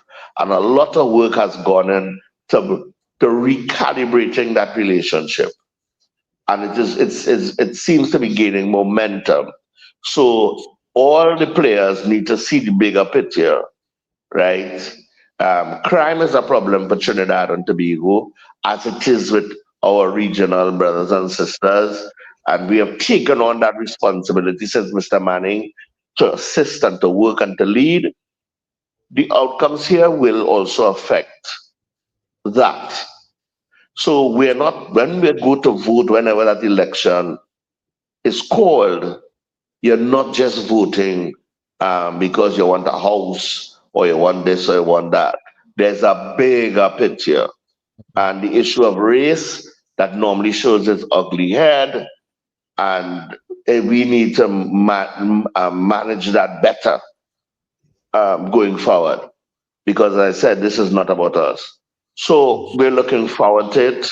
Let's not lose our way in the process.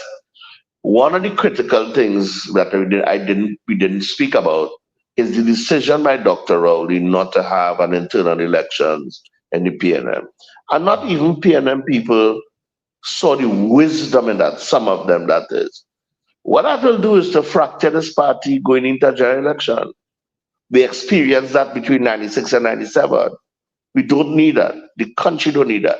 So for me, again, Dr. Rowley's vision and leadership in managing this process, hopefully after yesterday, everybody get the picture and we can move on, consolidate as a political party, put Trinidad and Tobago first, and should give our best whenever that day comes. In the meantime, work with Stuart Young as the new Prime Minister to continue the work that the government and the cabinet has focused on, right? So, and the UNC, as they go about selecting their candidates, in the interest of Trinidad and Tobago, select a team that will be a real option to all the citizens of Trinidad and Tobago.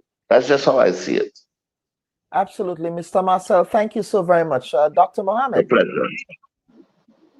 Well, Trinidad and Tobago has always been seen as a beacon for the region, and I think that all of our prime ministers, in their different capacities, has tried their very best to ensure that we maintain that reputation.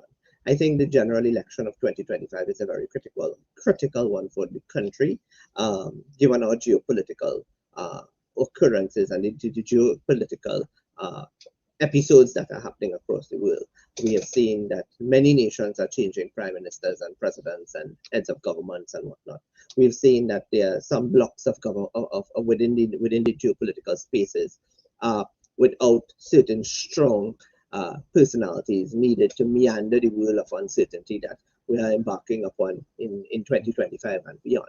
For Trinidad and Tobago specifically, I believe that the country is going to judge its administration based on certain socioeconomic conditions that exist in Trinidad and Tobago, and Mr. Young now has an opportunity to really and truly defend his case as to why he would be the better or the best option for Trinidad and Tobago to retain going beyond 2025.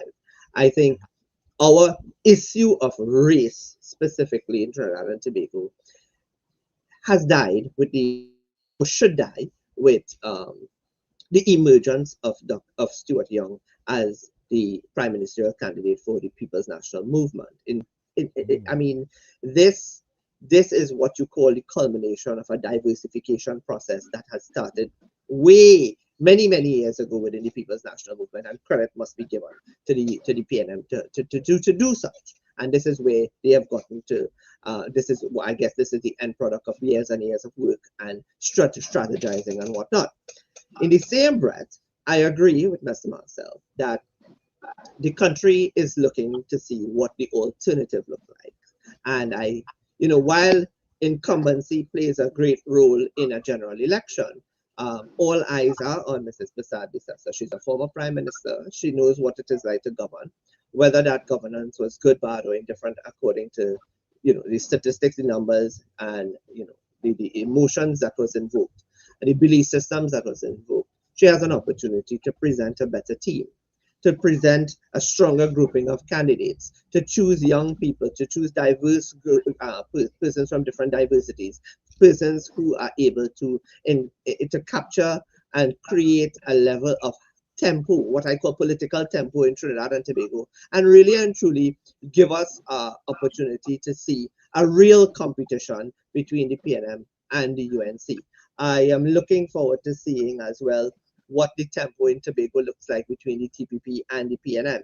I'm looking forward to see if at all there's an impact, and I'm cautious with it, whether there would be an impact from the NTA, Gary Griffith and his team, and Michaela Pandey and her team, and what, if any at all, that would have on the on the landscape of Trinidad and Tobago. With that in mind, this is an election that both the opposition and the government will have to take exceptionally seriously, more so in terms of its ability to capture the minds of a country that suffers from a level of apathy as well, and to also captivate the minds of those professionals, young professionals and young voters who doesn't see an option available to them. And or at the end of the day, while candidates are important, the depth of the policies that is put forward that should be innovative and creative and outside of the box to take Trinidad and Tobago into a direction that is prosperous and it's remarkable and impacting in not only on our local political space, but regionally and internationally is very important. So I look forward to the months ahead. I look forward to what is to come, and both, but I have to say not Dr. Rowley, but now Mr. Young and Mrs. Prasad-Bissessar, more so Mrs. Prasad-Bissessar, because she's the alternative, has a responsibility and duty to the people of Trinidad and Tobago and the diaspora of Trinidad and Tobago to present herself and her group of candidates that can outshine the PNM, if not give them a run for their money. That is the only thing that is going to make this really an interesting and exciting pathway to the election and to the democracy of Trinidad and Tobago. And I want to say it has been a pleasure to sit on the panel with Mr. Marcel and yourself. I did enjoy very much the discourse. I did Mr. as Marcel, well. I would love to have the discourse with you in Trinidad at some point in time. It was very nice to meet you, greet you. And in Trinidad, I really enjoyed the discourse. And I would love to come back at some point in time again. And thank you so much for having me on your show and to be part of the discussion. Gentlemen, I think many of our viewers articulated the same view, that they really enjoyed the discussion.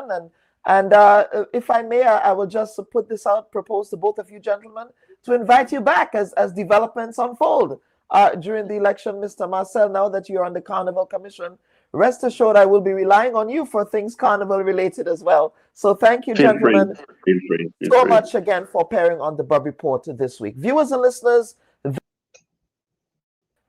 this is the Bubb Report. Of course, this week we were discussing developments in our neighboring Trinidad and Tobago, as well as earlier in the program speaking to the celebrations of the St. Joseph's Convent in its 150th year of educational service to the national community in Grenada. Of course, next week we're going to have some very interesting programming lineup for you. Of course, we do have the budget that's coming up, and of course we know that the budget, of course, is a very important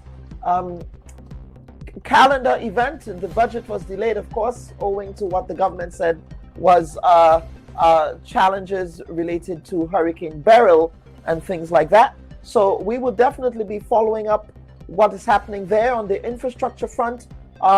Roads in Grenada are an issue. I do remember in the last election, the current administration made political hay out of the state of roads in Grenada.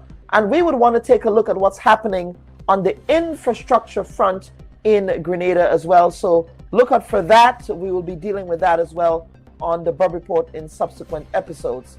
Of course, we do have other exciting programming items lined up for you this year, and we will be keeping you posted on all of that as the programming of the Bubb Report unfolds in 2025.